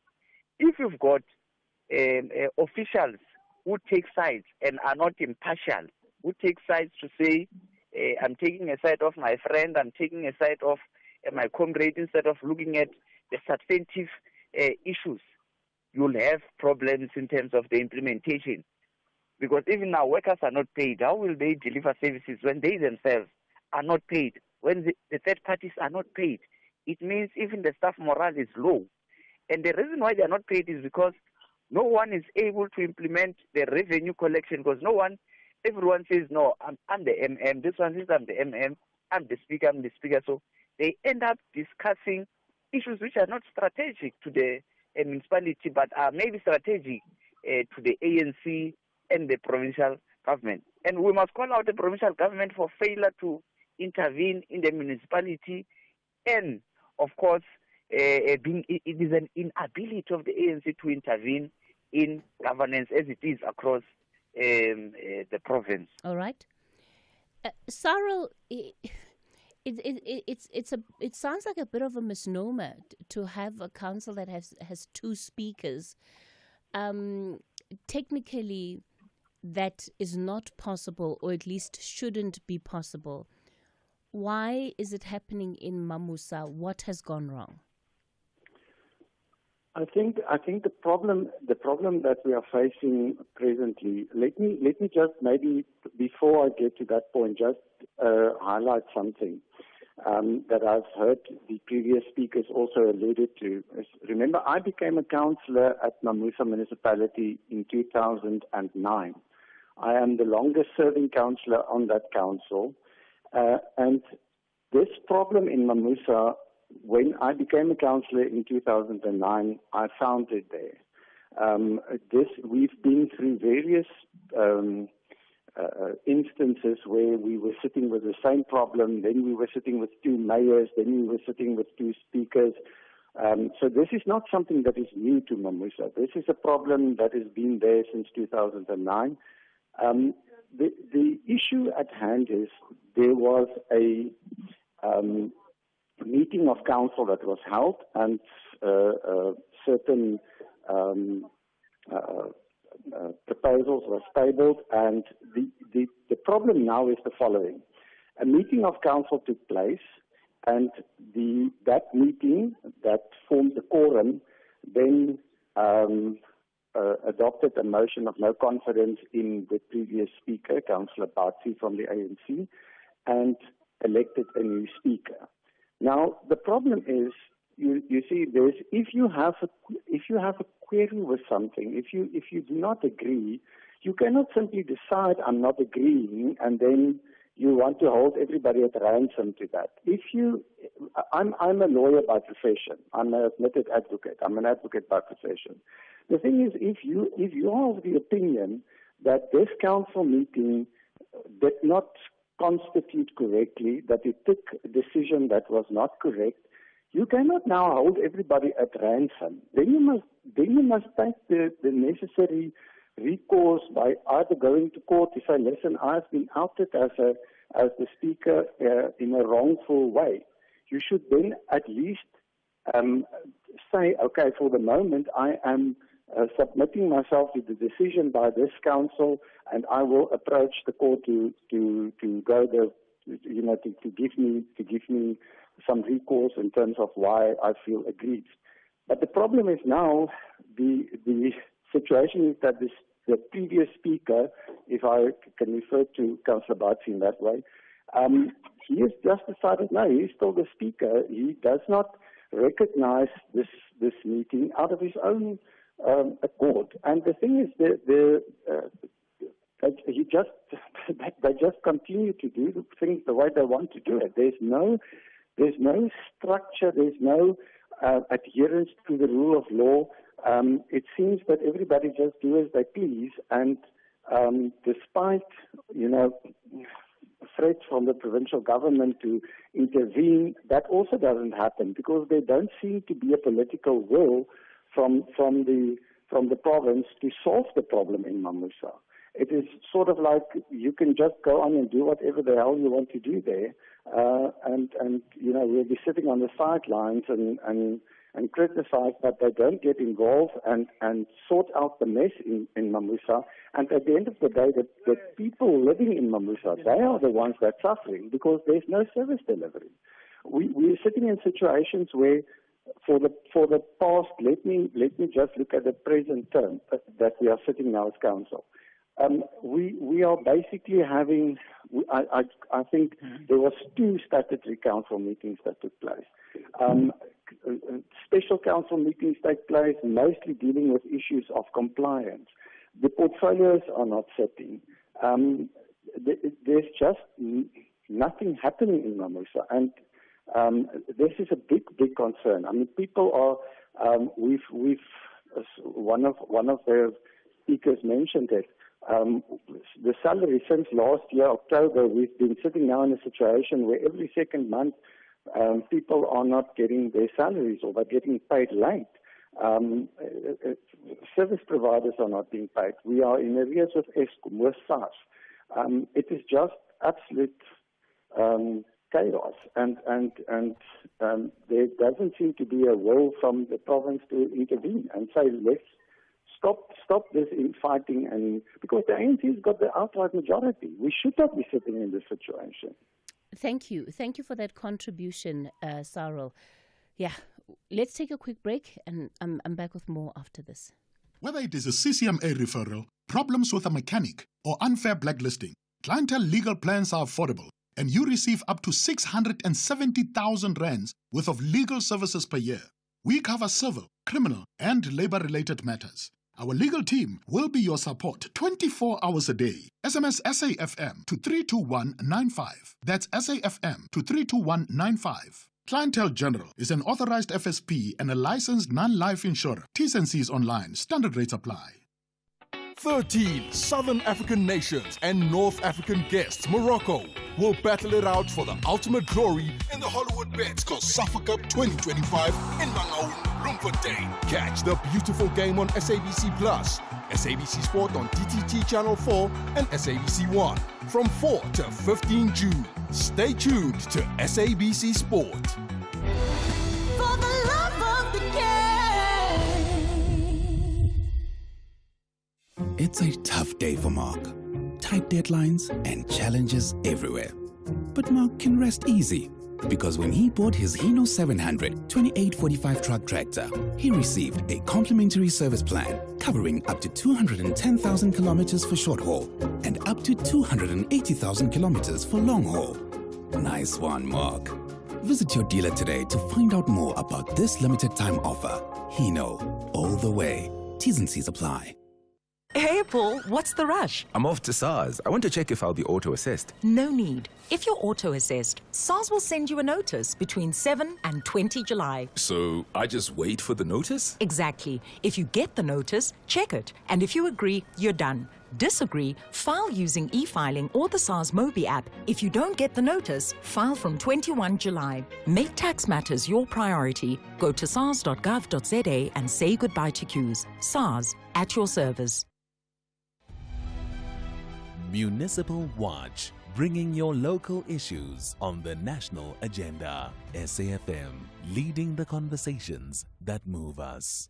All right, we continue the conversation on the talking point, and it is still Municipal Watch, very concerning. hearing from the different political parties that are represented in the Mamusa municipality. I want to bring in some of your voice notes and then also give the ANC a chance again to explain how this situation has been allowed to happen and to go on for as long as it has. Kathy, dumela gape ke marumo Mahikeng. You know, every time when there's this municipal day on radio, I just feel like switching it off but this thing of wanting to listen. The gentleman of the ANC there doesn't just want to accept. What the problem in those municipalities, many of them, the failed municipalities, are they the ANC themselves? They are members there. And some members, maybe they change along the way because they see that they are deployed there to do wrong things and they just connive with other political parties in the council. The problem there in this municipality is the ANC itself, and he must just accept that. Marumo, thank you. Good morning, Kathy, and your team. Kathy, everything in Northwest is not functioning.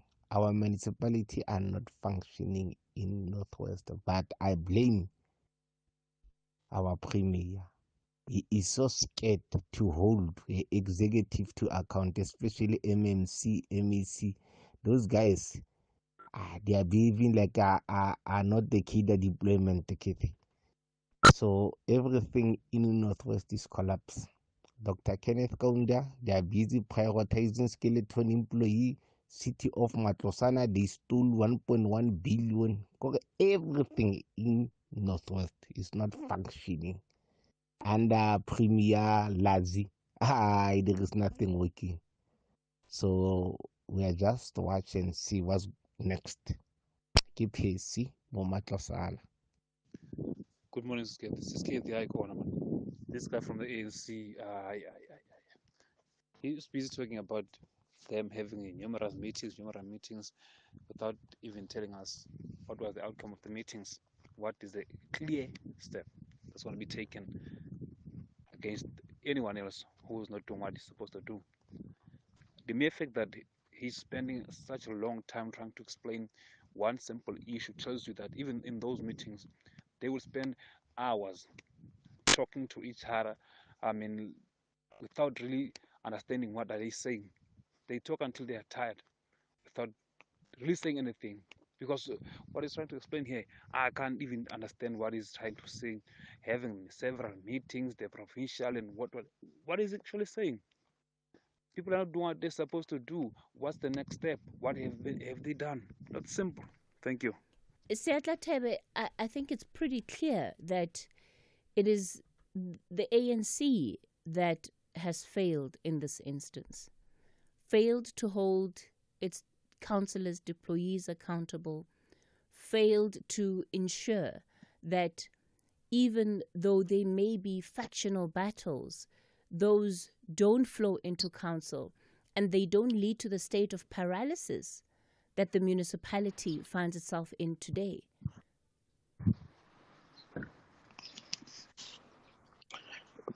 Perhaps I need to get in and say, at no point are we in denial of the fact that as the ruling party in that particular municipal council, among other challenges that we are faced there, our deployees there are contributing. And that is why when I started, I spoke about the friends like this operations that some of our deployees are involved in there with opposition. And that is why there's one leader there that spoke about SCMs and CFOs and all that. It becomes very problematic when you make council problems a party problems. Because the fact of the matter is that the Municipal Council of Mamusa is unable to execute its own obligations. And among the challenges that I had cited out, and I'm still re-emphasizing, is the fact that there are factional groupings in that particular council. I admitted to that. I admitted also to the fact that some of our deployees are in cahoots with the opposition. And none of their interests, those people, are for the interest of the community. I'll make an example because the other leader of the opposition there also spoke about the lack of intervention by provincial treasury, by provincial government. Provincial government intervene. Provincial government, through our efforts, send an administrator to that particular municipal council. And during the council meeting, an opposition councillor stood up and proposed that that particular deployee from provincial government must be withdrawn. And they reinstated a person who was removed without even following the law.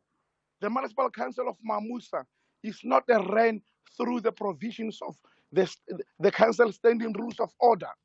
People do as they please. And that is why I give it a phrase like this terminology, because that is the best possible way we can explain what is happening in Mamusa. None of these colleagues are talking about the fact that third parties are not being paid in Mamusa. They are stealing from Paul to pay Peter.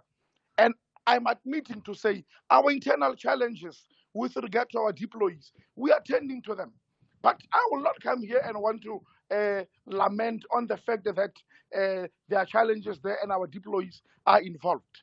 And I'm saying we have taken some of those deployees through disciplinary proceedings. We're in the process to implement the outcome of the disciplinary proceedings that we had subjected them to. Because the fact of the matter there is that we are no longer speaking about party politics. We must not play cheap politicking with the lives of our people. The fact of the matter there is that the Council of Mamusa in its entirety is unable to appreciate its own legislative obligation. They are able to attend a council meeting just to come and elect and remove one another. That's what they do. But the ANC is in majority. The ANC is in majority. That's so if you had your house in order, it would be neither here nor there. I appreciate that. That is what I'm saying.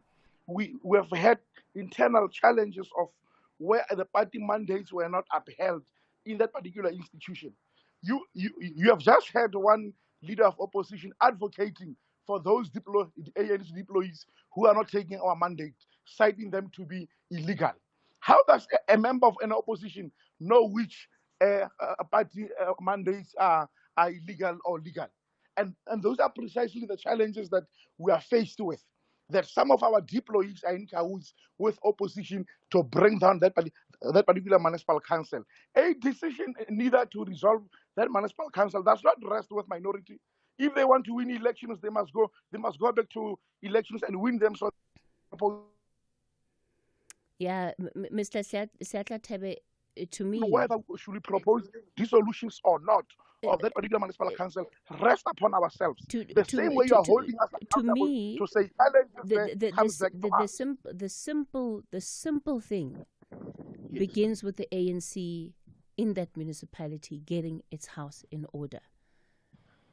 Because without that, the state of paralysis is going to continue. And I don't know if there's political will to do it, given how long it has taken place for. The challenges of Mamusa are not a one-size-fits-all that you can side with other municipalities, and that is why one of the councillors that spoke there to say some of the challenges in Mamusa, they've got a historical connotation to them. Now, you don't just want to rush imposing solutions that you think might work there. We have attempted secondments. We have attempted taking powers of council, giving them to administrators. All those seems not to be assisting. And that is why I'm saying a decision that the provincial leadership, working together with the regional leadership, have came to at this point in time, in due course will then be communicated with regard to the future of the Mamusa local council. Because the fact of the matter is that we have deployed numerous solutions. We will not just wake up in the morning and say we want to propose the dissolution of council like you are dissolving a gathering of friends. Okay. The fact of the matter is that leave it there. There are provisions in the law that we ought to attempt to bring in, face them on. All right, sir. We're completely out of time. Mr. Lepomane, ANC regional spokesperson at the Dr. Ruth Sekgomotse Mompati district, and you heard there from the other political parties represented in that municipality.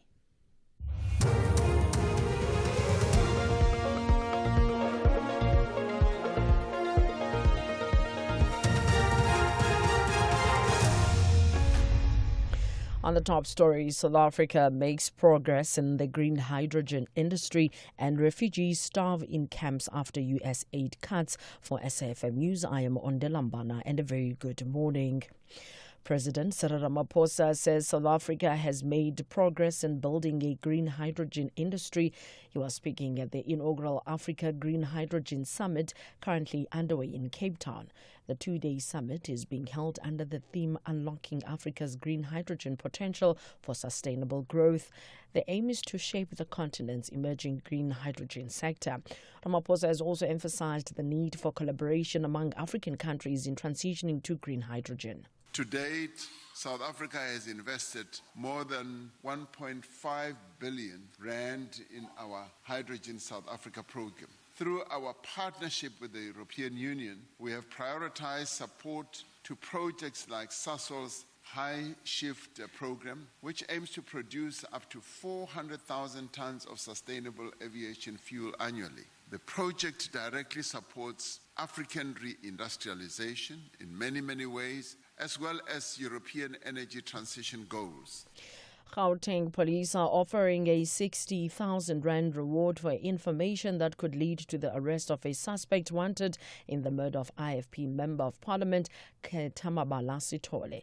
He was gunned down at a meeting in Katlehong in eastern Johannesburg last month. Two people initially arrested for the murder are expected to make their second appearance in the Palm Ridge Magistrate Court today. Monique Lewis reports. The wanted suspect, Zamani Ngila Klimba, whose photo the police have circulated on social media, is tall, dark in complexion, and deemed armed and very dangerous. Klimba is also wanted for the attempted murder of two other people at the Buyafuti hostel in Katlehong, where Sithole was shot dead last month. Anyone with information can call Major General Mbuso Khumalo on 082 556 8642 or Captain Abe Muntwedi at 082 461 4794. The case of 5 men accused of the murder of South African rapper Keenan, aka Forbes, and his friend Tibelo Tibbs Mutswane has been adjourned to the 24th of next month. The accused are facing charges which include murder, conspiracy to commit murder, attempted murder, unlawful possession of firearms, and money laundering.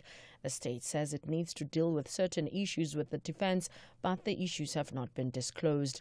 The prominent rapper and his celebrity chef friend were gunned down outside a restaurant in Durban 2 years ago. The search for missing people has resumed following floods that hit Mthatha in the Eastern Cape. 49 people, including learners, have been confirmed dead. 4 learners are still missing after floods swept away a minibus taxi they were travelling in. Basic Education Minister Sivuyo Kwahube is among the government officials that are visiting the area. They will also visit the school and families of the deceased learners. Kwahube has described the deaths of 6 learners from the Jumba Senior Secondary School as devastating. The point is to come and stand with our colleagues in the province who are reeling from this tragic loss. We know about 49 people have been confirmed as having been deceased. We also know that about 6 learners have also been confirmed as deceased, and we are still searching for 4 other learners. And of course, all missions and all efforts are targeted at finding these learners so it can bring closure and some kind of healing to the families. Today, I will be visiting the school. The United Nations has warned that refugees are slowly starving in camps after massive cuts in funding from donors, including the U.S. Head of the UN Refugee Agency, UNHCR, says the number of refugees and displaced people around the world has nearly doubled over the past 10 years. But it says the amount of money the agency gets has remained unchanged. Filippo Grandi, who works in Ethiopia, describes the impact of the cuts. Here in Ethiopia yesterday, I was told that in field hospitals treating children affected by malnutrition, children get discharged before they're completely empty again to make space for other children that are more malnourished, at high risk for those that are discharged. Recapping the top story, President Cyril Ramaphosa says South Africa has made progress in building a green hydrogen industry. He was speaking at the inaugural Africa Green Hydrogen Summit, currently underway in Cape Town. I am Ondelambana for SAFM News, headlines at 11:30.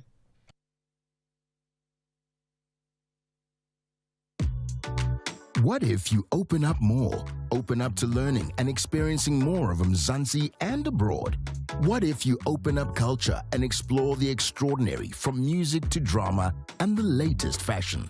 What if you open up your wild side, discover a world of skyscraping cities and brown sugar beaches? What if you open up your kitchen and immerse yourself in cuisines from all corners of the world? What if you open up your voice with all eyes on you without being seen? What if you open up your morning to lekker conversations and world-class entertainment? What if you open up more? The Blue Diamonds want to play their hearts out to secure important 3 points. But Masandawana ladies believe victory belongs to them. This is the Hollywood Bets Super League. Catch the big clash of giants, JVW ladies and Mamelodi Sundowns ladies, the Sunday 15 June at 2:30 p.m. Streaming live on SABC Plus and SABC One. Also available on SABC radio stations. Proudly brought to you by SABC Sport. For the love of the game. SAFM invites young people between the ages of 18 to 35 to take over the airwaves this Youth Month. All you have to do is send a WhatsApp voice note or text message to 061 410 4107 or email info@safm.co.za. Tell us which show you'd like to co-host and what youth-focused issues the G20 should incorporate ahead of the summit. And we could be calling you. Terms and conditions apply.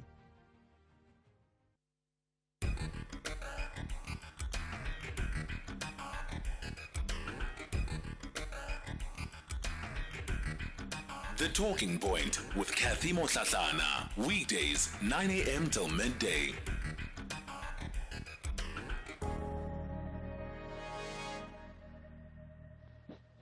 Good morning, Cathy and my fellow SFM listeners. This is Whiskey. Look, Cathy, as a branch chairperson of the ANC, as someone who still has belief in the capacity and the capability of the ANC to champion and lead the interest of the people, specifically as a middle-aged man for the young people and the future of this country, I feel much disappointed by some of the things that are happening, the things that our elite and senior leaders continue allowing to happen. I mean, the issue that you are discussing there for Mamusa is kind of disappointing. As the ANC members, let's take charge. Let's respect our people. Let's respect the people of South Africa. Let's respect our voters and service them. Thank you. Good morning, Sisi Cathy. Sisi Cathy,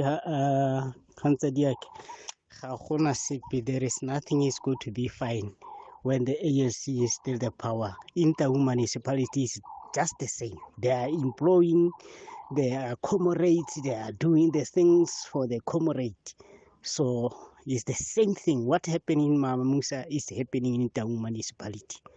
You can go to agriculture, you can go to public works, you can go to home affairs. It's the same thing. Corruption. Thank you.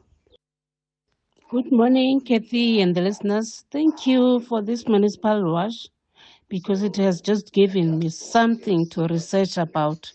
So I will also share the results of my research regarding these municipalities. Thank you so much. Don't be speaking. Good morning, Cathy. Good morning, Cathy. Sis Cathy, let's face it. The ANC has failed. You look at all municipalities where the ANC is. Everything has collapsed. The gentleman that you're sitting with there, he's just fluffing and saying things that really don't really make sense or don't even matter. But he wants them to sound as if they're very important. The ANC has failed, people. There is corruption. There is so many things that are going wrong. And they come out with so much arrogance and want to pretend as if everything is okay. These people have failed us and they continue to do so. AD in KZN. The Talking Point with Cathy Mohlahlana. Weekdays, 9 a.m. till midday. All right, let's continue the conversation on the talking point. Welcome to the final hour of the show.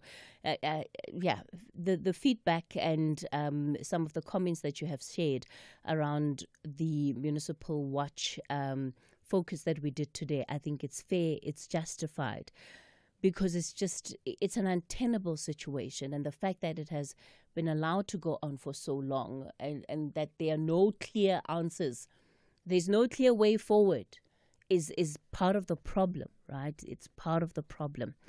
But we're going to focus on this for the final hour of the show. Social media, of course, it's become such a big part of our lives, of our society.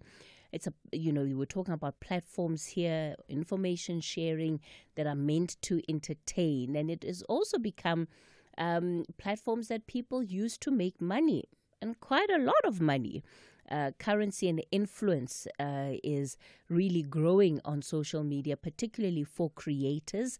In 2023, the creator economy was worth $250. It's set to double by 2027. Part of what has led to this growth of social media is a concept known as rage bait. And rage bait basically is about how anger has become a commodity and is now very profitable.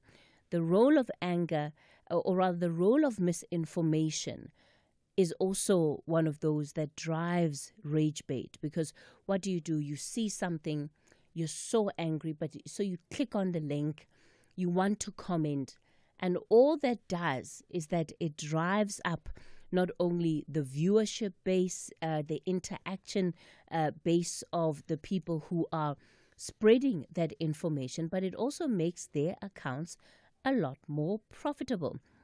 Our next guest has written about this issue, and she joins us on the line. Shadadi Bokose is a candidate attorney at the University of South Africa's Law Clinic, a master's candidate in corporate law, and also a digital culture observer.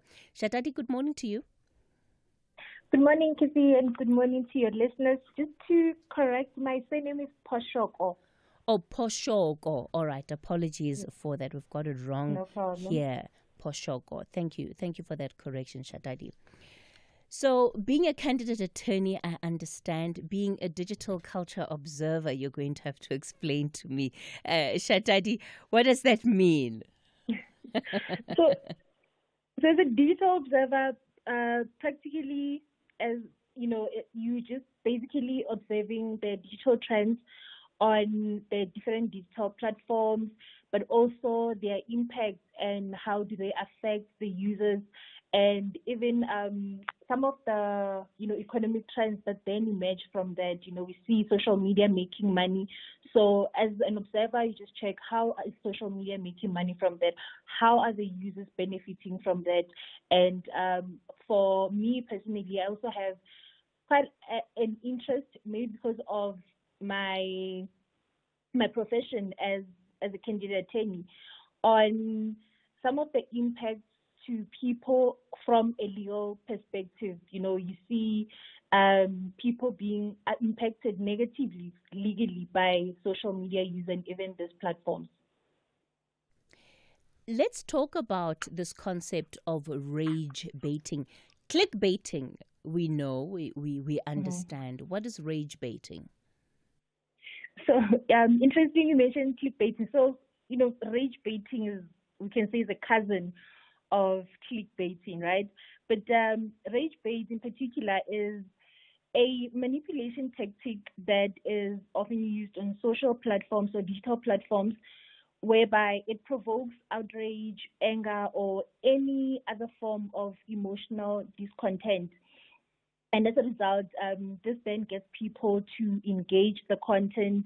And in the current social media commerce that we live in right now, where the space is commercialized, rage bait then becomes commodified and profitable. Many people don't realize that algorithms, of course, are set up in a particular way. And once you post something, so if you post, I am having such a wonderful day, blah, blah, blah, blah, blah, the algorithm doesn't pick that up as to be anything meaningful. If you say, I'm having the best day or I'm having the worst day, suddenly you've communicated something that it either promotes or it puts to the bottom of the pile. Yes, no, that is correct. And in the article that I wrote, I even make an example of something that was said by a BBC news anchor who was saying that, if you post something, a cat, for example, people are going to say, oh, that's cute and whatnot. But that's just that. But as soon as, you post something that is sort of can get people to react or to feel certain types of emotions, then of course people are going to react. And just to speak on algorithms, right? So algorithm, as it's sort of like an instruction that is used by this social media platforms, which determines which content you're going to see as a social media user on your feed, on your FYP, in the case of TikTok, or on your timeline. And they're based on either relevance or personalized feeds or advertising. But now it's mostly on popularity. So if you post something that invokes emotions, whether it's accurate, you can even post a lie, or you can post something as very derogatory. But the fact that it invokes emotions, it gets people talking, people feel the need to correct you if in the case where you post something that is inaccurate. On those bases, then it's going to be popularized. The algorithm is now going to push it to reach more social media users. One of the things that, again, is part of the trend when we're talking about, the posts and the content that's there, it seems that the more controversial it is, the more obscene it is, the more attention it will get. That is correct, because so the more obscene it is, the more controversial it is, whatnot, it is the more that it gets people to engage. So at its core, or primarily, rage bait is just to get people to engage, right? Sometimes you are engaging the content without even being consciously aware that you are actually assisting this content to have more engagement and whatnot.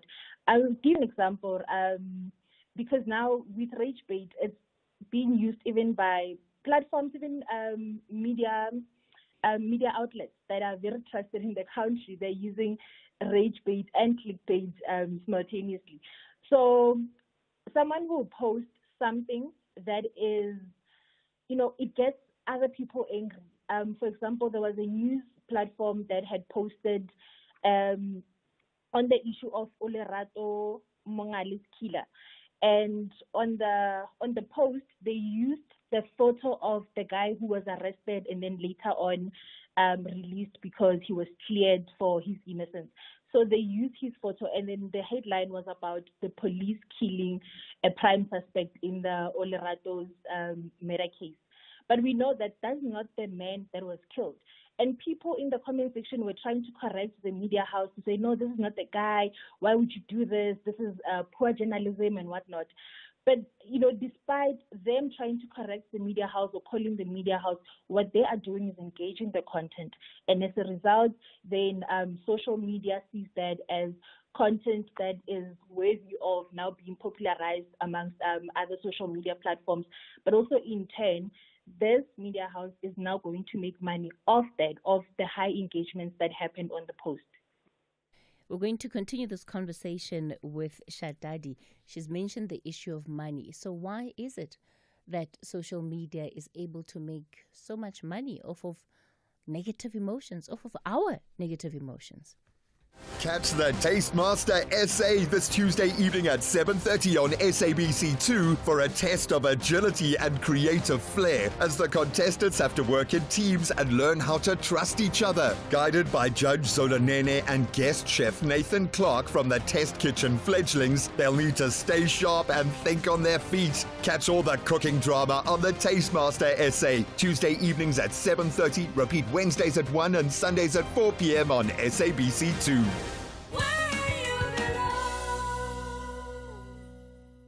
Night Talk with Oliver Dixon. You and I have a country to build, difficult conversations to have, solutions to find, and stories to tell. Join me, Oliver Dixon, on Night Talk every Monday to Thursday from 10 p.m. to midnight. Cathy Mohlahlana on SAFM. We continue the conversation on the talking point. We're talking about social media and rage baiting. And this is, a concept in which anger, negative emotions are being used to drive interaction and also to drive the profitability of certain accounts, and companies on social media. It's interesting to me, Shatadi, that rage baiting relies on negative emotions more than it does the positive. So, it's got to provoke you in some way. Does that tell us anything particular about what social media has become? I remember when social media was used by people, that people would just post pictures of themselves and what they were doing, but not in the filtered way and in the, how do I put it, the very clean and organized way that it happens today, People weren't necessarily going on photo shoots every day just to be able to post. It was just life as it unfolded and quite authentic, if I can't find another word. It felt a lot more authentic than it does today. No, that's correct. That TikTok users that I've been seeing who are saying that, they missed the days where TikTok, it was just about dancing. And, that was just it. No one cared if they go viral and whatnot. But I think, maybe this is also a psychological issue, but also the issue of, as a society generally, we have a problem with moral decay and whatnot. But I listened to a psychologist few days ago. Just can't remember who this was because it was just, something that I was just listening to passively, who was talking about with emotions, there are certain emotions that are easy to evoke, emotions like anger, for example, emotions like, outrage and being offended and whatnot. Those are the easy emotions that people can tap into. And going back to the example that I used before to say that, when you see something that makes you happy or something that you're like, this is beautiful, it's easy to just say, this is nice, and, just pass through. But when you see something that makes you angry, you sort of feel the need to engage that, to express that you are unhappy with this, you don't like this, or in the case where it's false information, you feel the need to correct that information. And, all of that are things that we may not be aware of, but your emotions, when it comes to the negative emotions, the anger and whatnot, as I did mention, they're the ones that are more prone and easy to tap into than, your happy emotions and whatnot. Part of how you describe it is as digital abuse, and effectively are saying that we need the government to be broadening the Cyber Crimes Act, because when you see content like this, it is quite harmful, not only to society but also to individuals. And I don't think we're always alive to the level of harm that we're possibly incurring just by watching these posts and how that influences even our emotional state of being.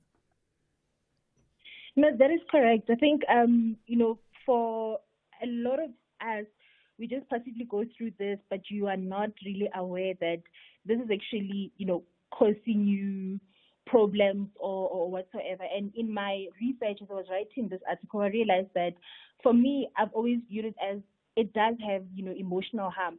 But when you go deeper, you then realize that there's the emotional harm where, of course, people develop depression and whatnot.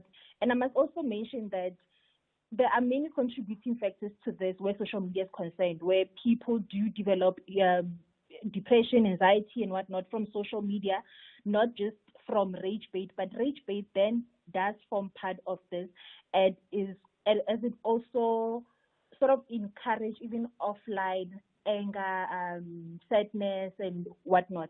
But also, it has been revealed that it also causes us to be alienated from each other. It impacts social discourse. We're always bickering and always fighting.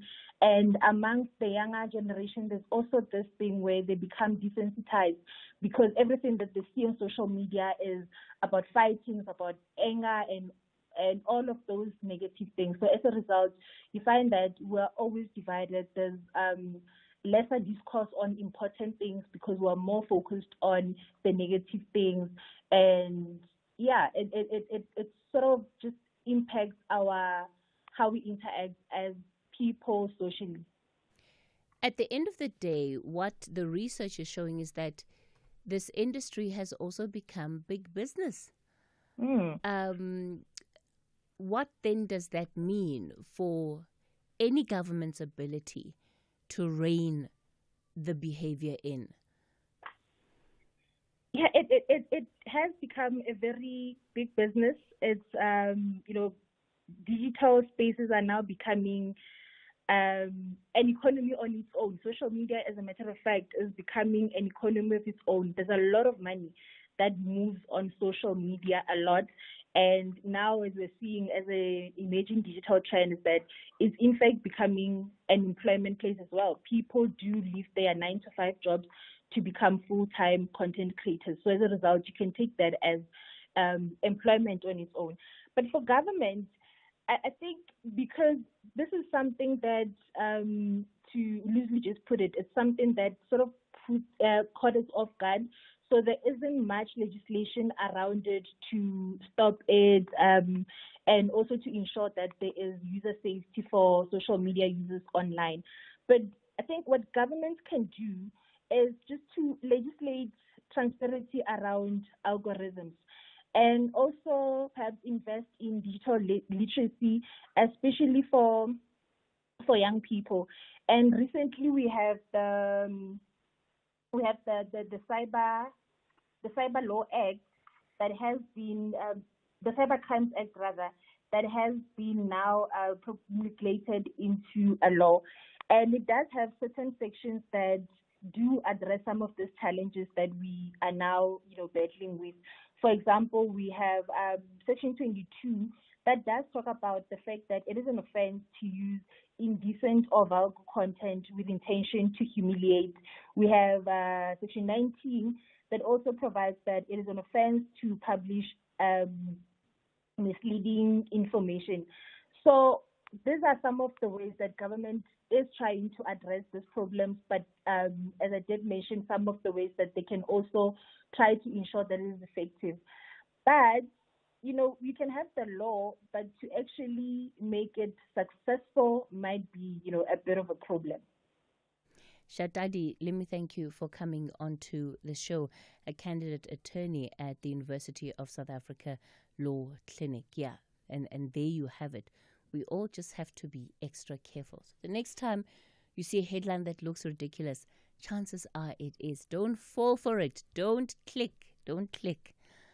Unless you feel you absolutely have to. And even then, just know that part of that contribution, that interaction, is leading to more production of that type of content. It's 11:30, time for your latest news headlines. Thank you, Cathy. On the news headlines, the death toll in the wake of the storm that hit the Eastern Cape this week has risen to 57. This was announced by Copter Minister Velenkosini Tlhabisa, who is currently assessing the damage in the Mthatha area. President Cyril Ramaphosa says South Africa has made progress in building a green hydrogen industry. He was speaking at the inaugural Africa Green Hydrogen Summit currently underway in Cape Town.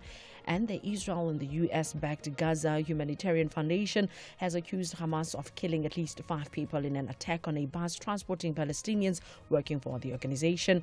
A full update follows at the top of the hour. Gordon Ramsay is back, and your favorite kitchen disasters are still somehow in business. New season, same confused chefs, terrifying walk-ins, and enough grease to fry your Wi-Fi. Watch as Gordon tries to fix the unfixable with nothing but sheer rage, British sarcasm, and an iron stomach. Kitchen Nightmares Season 8, Wednesdays at 6 p.m. on S3. Come for the food, stay for the emotional damage.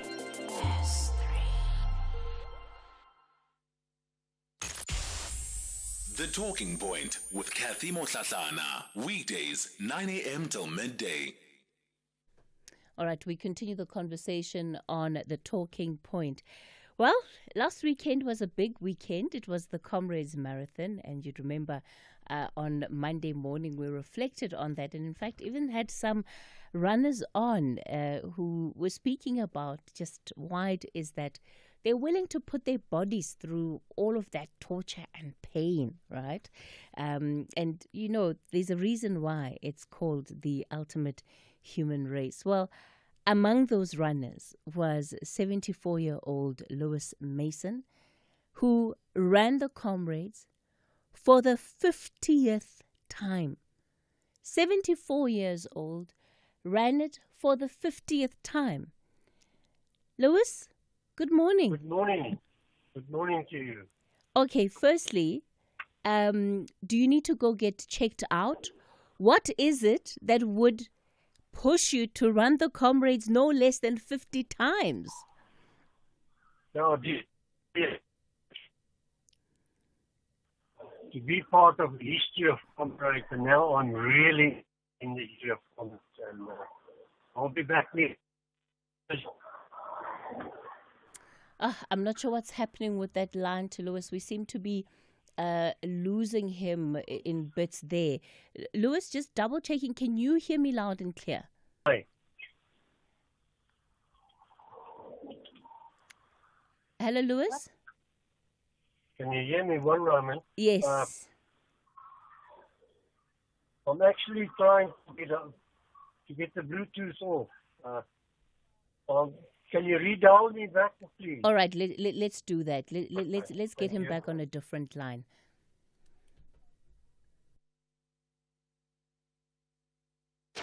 Cathy Mohlahlana on SAFM. We continue the conversation on the Talking Point, and as I mentioned, Lewis Mason running the Comrades this past weekend for the 50th time. He's now collected his 50th medal. Clearly, he loves running and clearly must love the sport. And again, the conversation is really, what is it that has pushed him and propelled him to do this in the way that he has? Lewis, are you back on the line? Good morning again.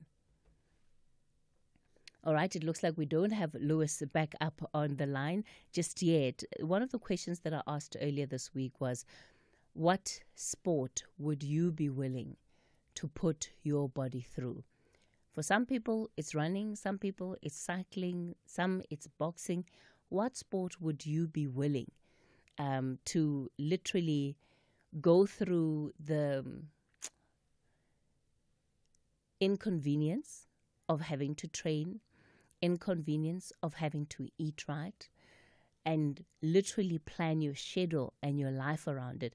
Magashilo Gana in the morning said, he always travels with a pair of running shoes because wherever he is, he needs to make sure that he's able to still get some steps in, whether it's running time, whether it's exercise time, whatever it is.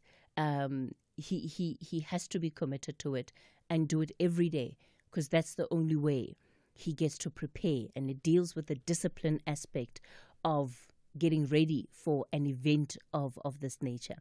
Lewis, I hope that we are third time lucky this round. Good morning again. Good morning to you. Here we are. There we go. That's much better. Thank you for the opportunity and having yourself on the line and all the listeners. So my first question to you was, running Comrades 50 times, you have to have a sense of being an outlier in order to do that. What has kept you going back for 50 times, Lewis? Well, to be quite honest with you, the name Comrades is quite unique. And I think it's the most unique name for a race to be named the Comrades Marathon. The camaraderie of Comrades, you don't experience it in any other race than in Comrades itself. And for me to be part of the history of Comrades, it's absolutely brilliant. And the support that the one athlete to the other athlete actually provides one another. It's really true comradeship. And what I experienced on Sunday was just unbelievable. The good wishes, Louis, you've done it. Louis, you're going to do it. Louis, congrats. It was absolutely stunning, amazing. The feeling, the motivation that I received from our fellow athletes, and I always say they are keeping me motivated to keep going. And not only on Comrades Day, each and every race that I actually participate in, even if it's a park run, I get absolutely the support from my fellow athletes on the road. Because you've run so many of these, when you look back, which one would you say was your most challenging? Well, actually, I would say Sunday. It's actually, in actual fact, it has been my slowest Comrades climb. Although I was never in a panic situation that I wouldn't finish in time, but it was well controlled by my support team that actually supported me all the way from start to finish. Huge thanks to the two fellow club members and to the pastor from the reverend from Bethlehem, that also supported me all the way. It was actually, they really managed it well, and thanks to them, because if it wasn't for them, I really wouldn't have experienced what I am currently experiencing, all the with it, and the greetings that I've received. Actually, currently on my phone, there's more than 1,000 messages that I haven't responded to. It was on Monday. It was 1,300 messages that I've received. I've managed to work them down. I don't know when I'll be able to catch up. That's absolutely amazing.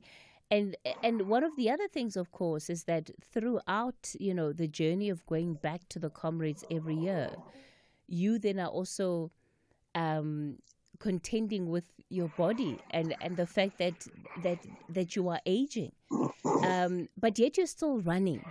So that means that there's a lot of will in you. What is it that keeps you going back in that way? Some people would have said, well, if I get to 65, 70, I'm done. You're 74 and you're still going strong.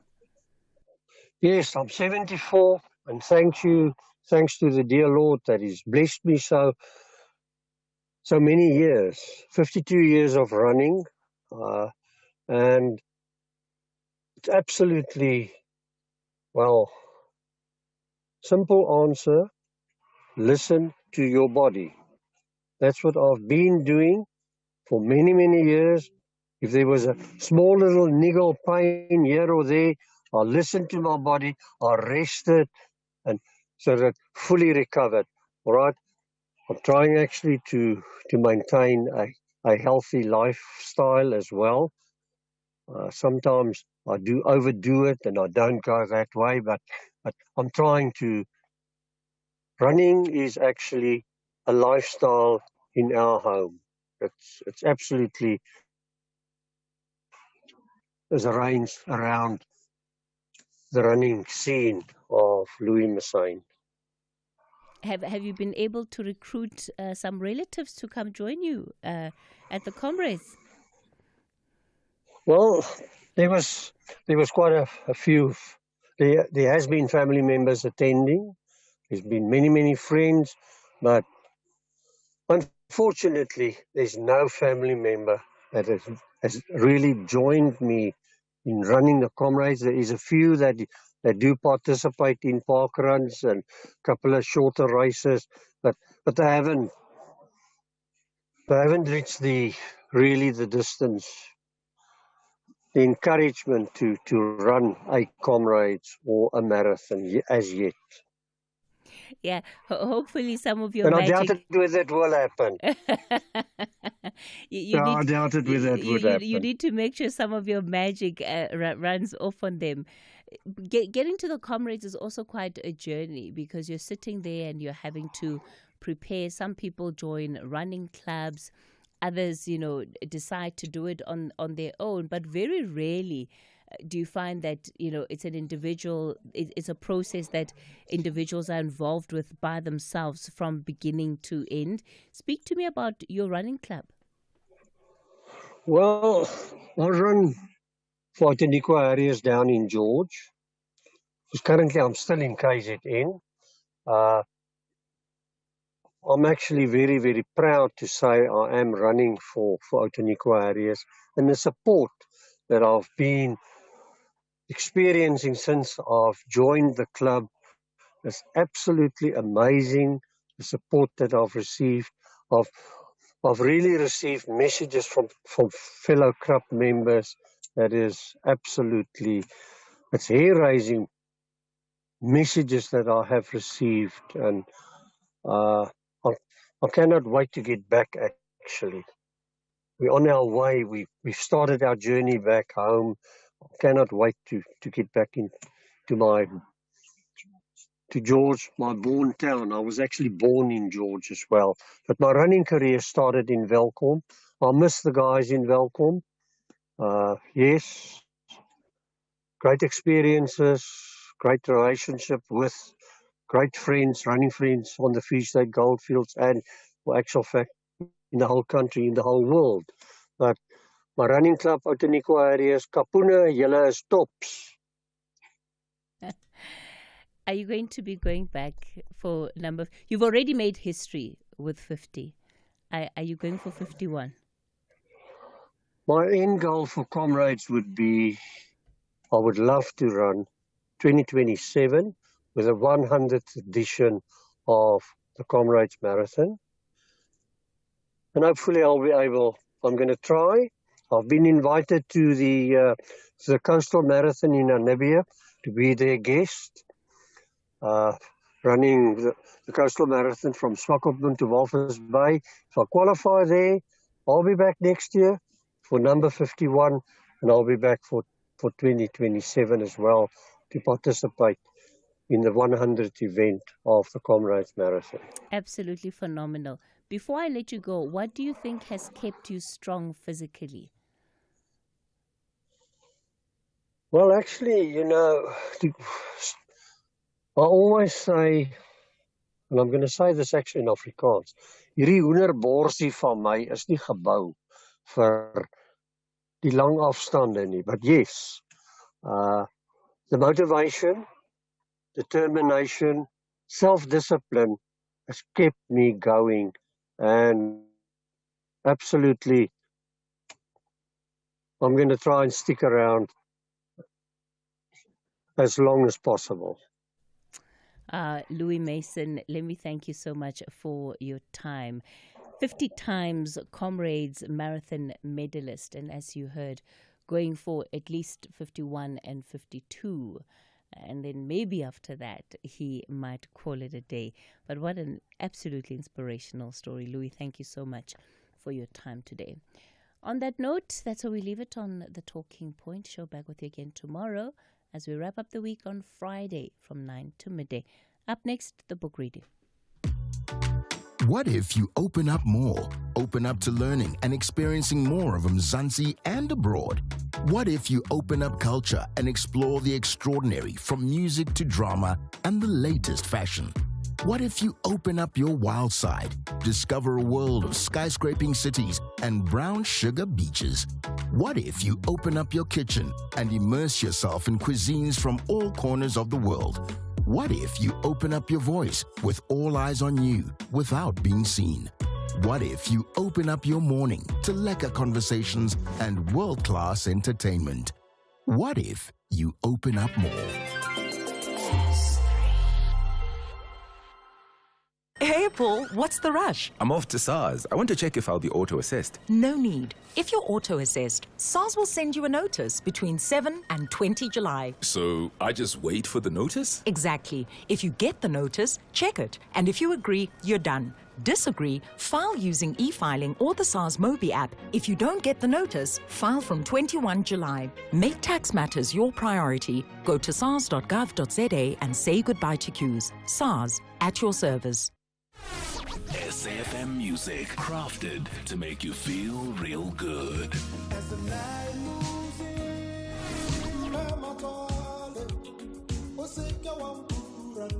Handpicked just for your pleasure.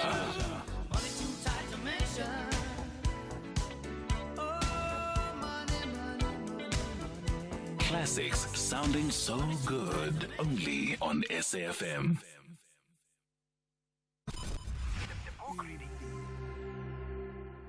SFM's award-winning drama department presents another episode of the book, A Testament of Hope, the autobiography of Dr. Sam Motswenyane.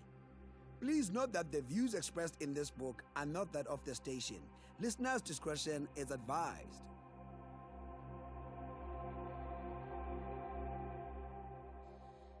Chapter 1. My family background. I am descended from the Motswenyane family, which originates from the Bakwena Musana tribe, and whose ancestral home is Molokwane, situated about 30 kilometers west of the town of Rustenburg.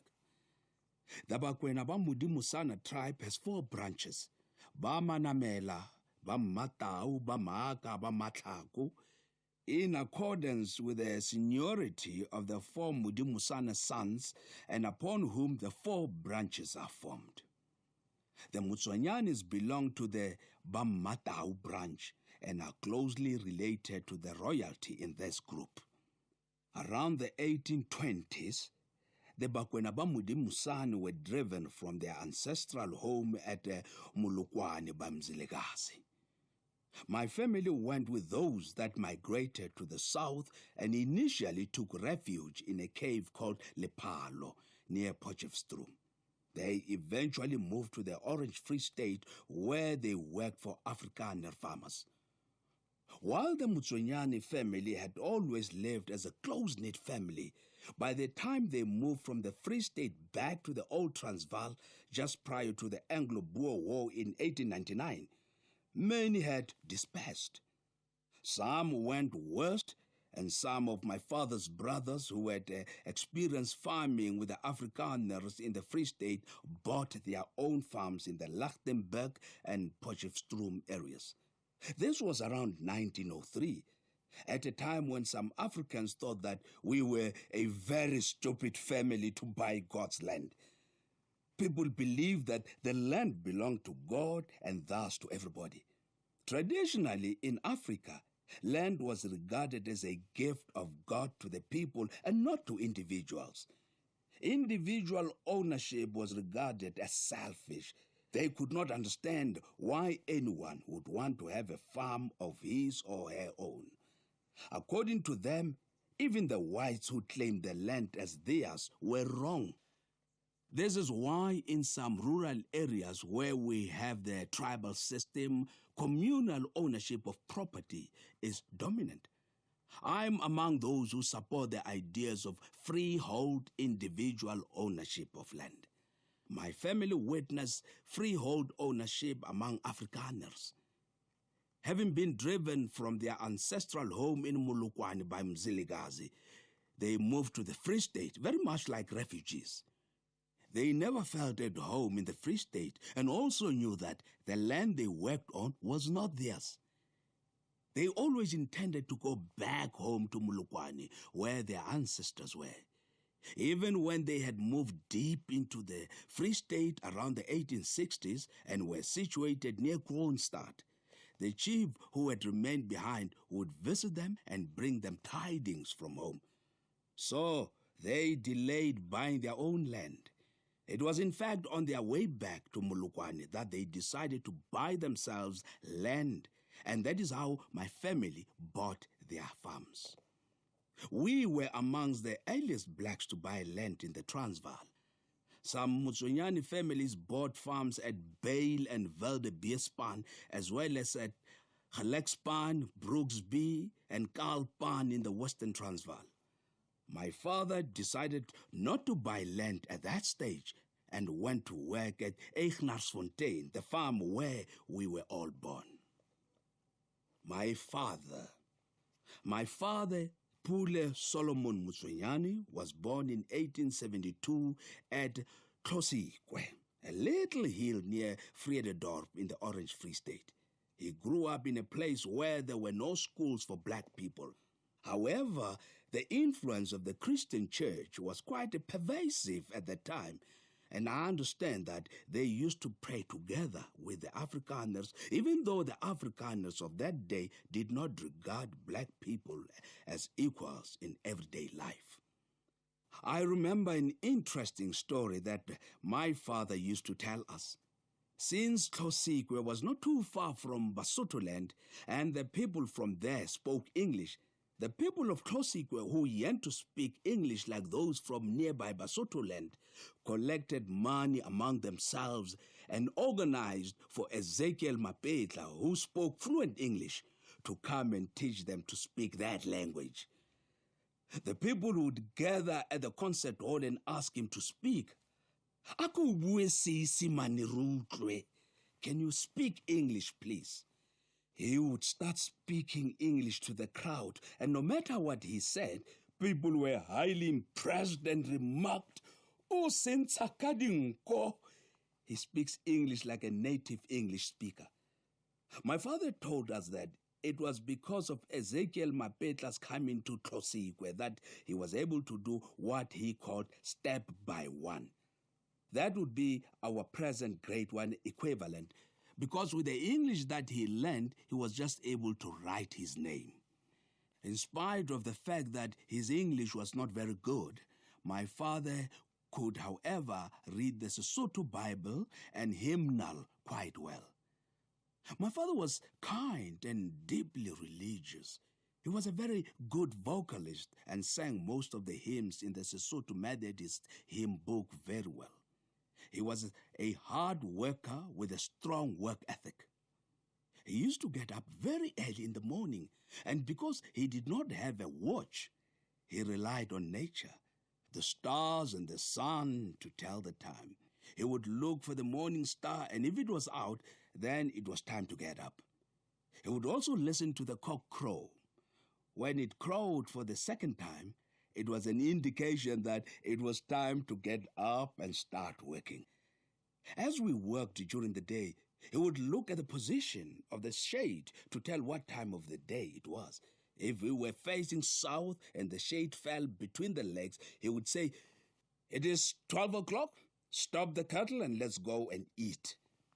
Later in the day, he would be guided by the setting of the sun and would call off his duties depending on where the sun was positioned. That is the type of man my father was. He imparted a lot of his beliefs and work ethics to his family, especially his children.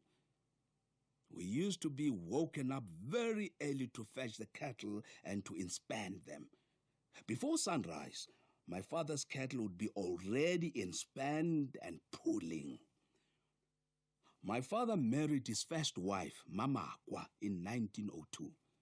Mama Akwa was my father's maternal uncle's daughter. Marrying one's cousin was in accordance with our Tswana custom, and it was, in my father's case, influenced by the preference of his mother, Mediamiri. She wanted him to marry a member of her people, the Katanis from Puking. Due to the respect that children had for their parents in those times, my father respected his mother's wish and had to drive his Lobola cattle on foot for more than 200 kilometers, all the way from Egenarsfontein to Channing, near where Sun City is today. My father and Mama Akwa lived together from 1902 until 1918, when she died during the great influenza outbreak of that year. Out of this marriage, 2 sons and 3 daughters were born. My mother. In 1923, my father married his second wife, my mother, Dikeledi Christina, a daughter of the Ratsefola family. Unlike Mamakwa, my mother did not come from familial relations. By the time of their marriage, my paternal grandmother had long passed away, and my father had the freedom to choose his new wife without any parental influence. My maternal grandfather, Tlanudi Ratsefola, was a rich man and had lots of cattle, 5 wives and 27 children. The Afrikaners who could not correctly pronounce his name used to call him Ourek January. My mother, who was born in 1892, married into the Motswanyane family in 1923, already a grown woman. One of the reasons that made it difficult for her to marry earlier was that she had a younger sister, Kitsia, who was born blind in 1894 and whom my mother took responsibility for. She agreed to marry into the Motswanyane family on condition that she would bring her blind younger sister with her, as she wanted to continue looking after her. This second marriage was blessed with 2 sons and 1 daughter. Altogether, there were 8 children in our family, 4 sons and 4 daughters. I was the youngest son and the 7th in the family. My mother also never really attended school and could hardly write, but like my father, she was able to read the Bible and also sang very well from the hymn book.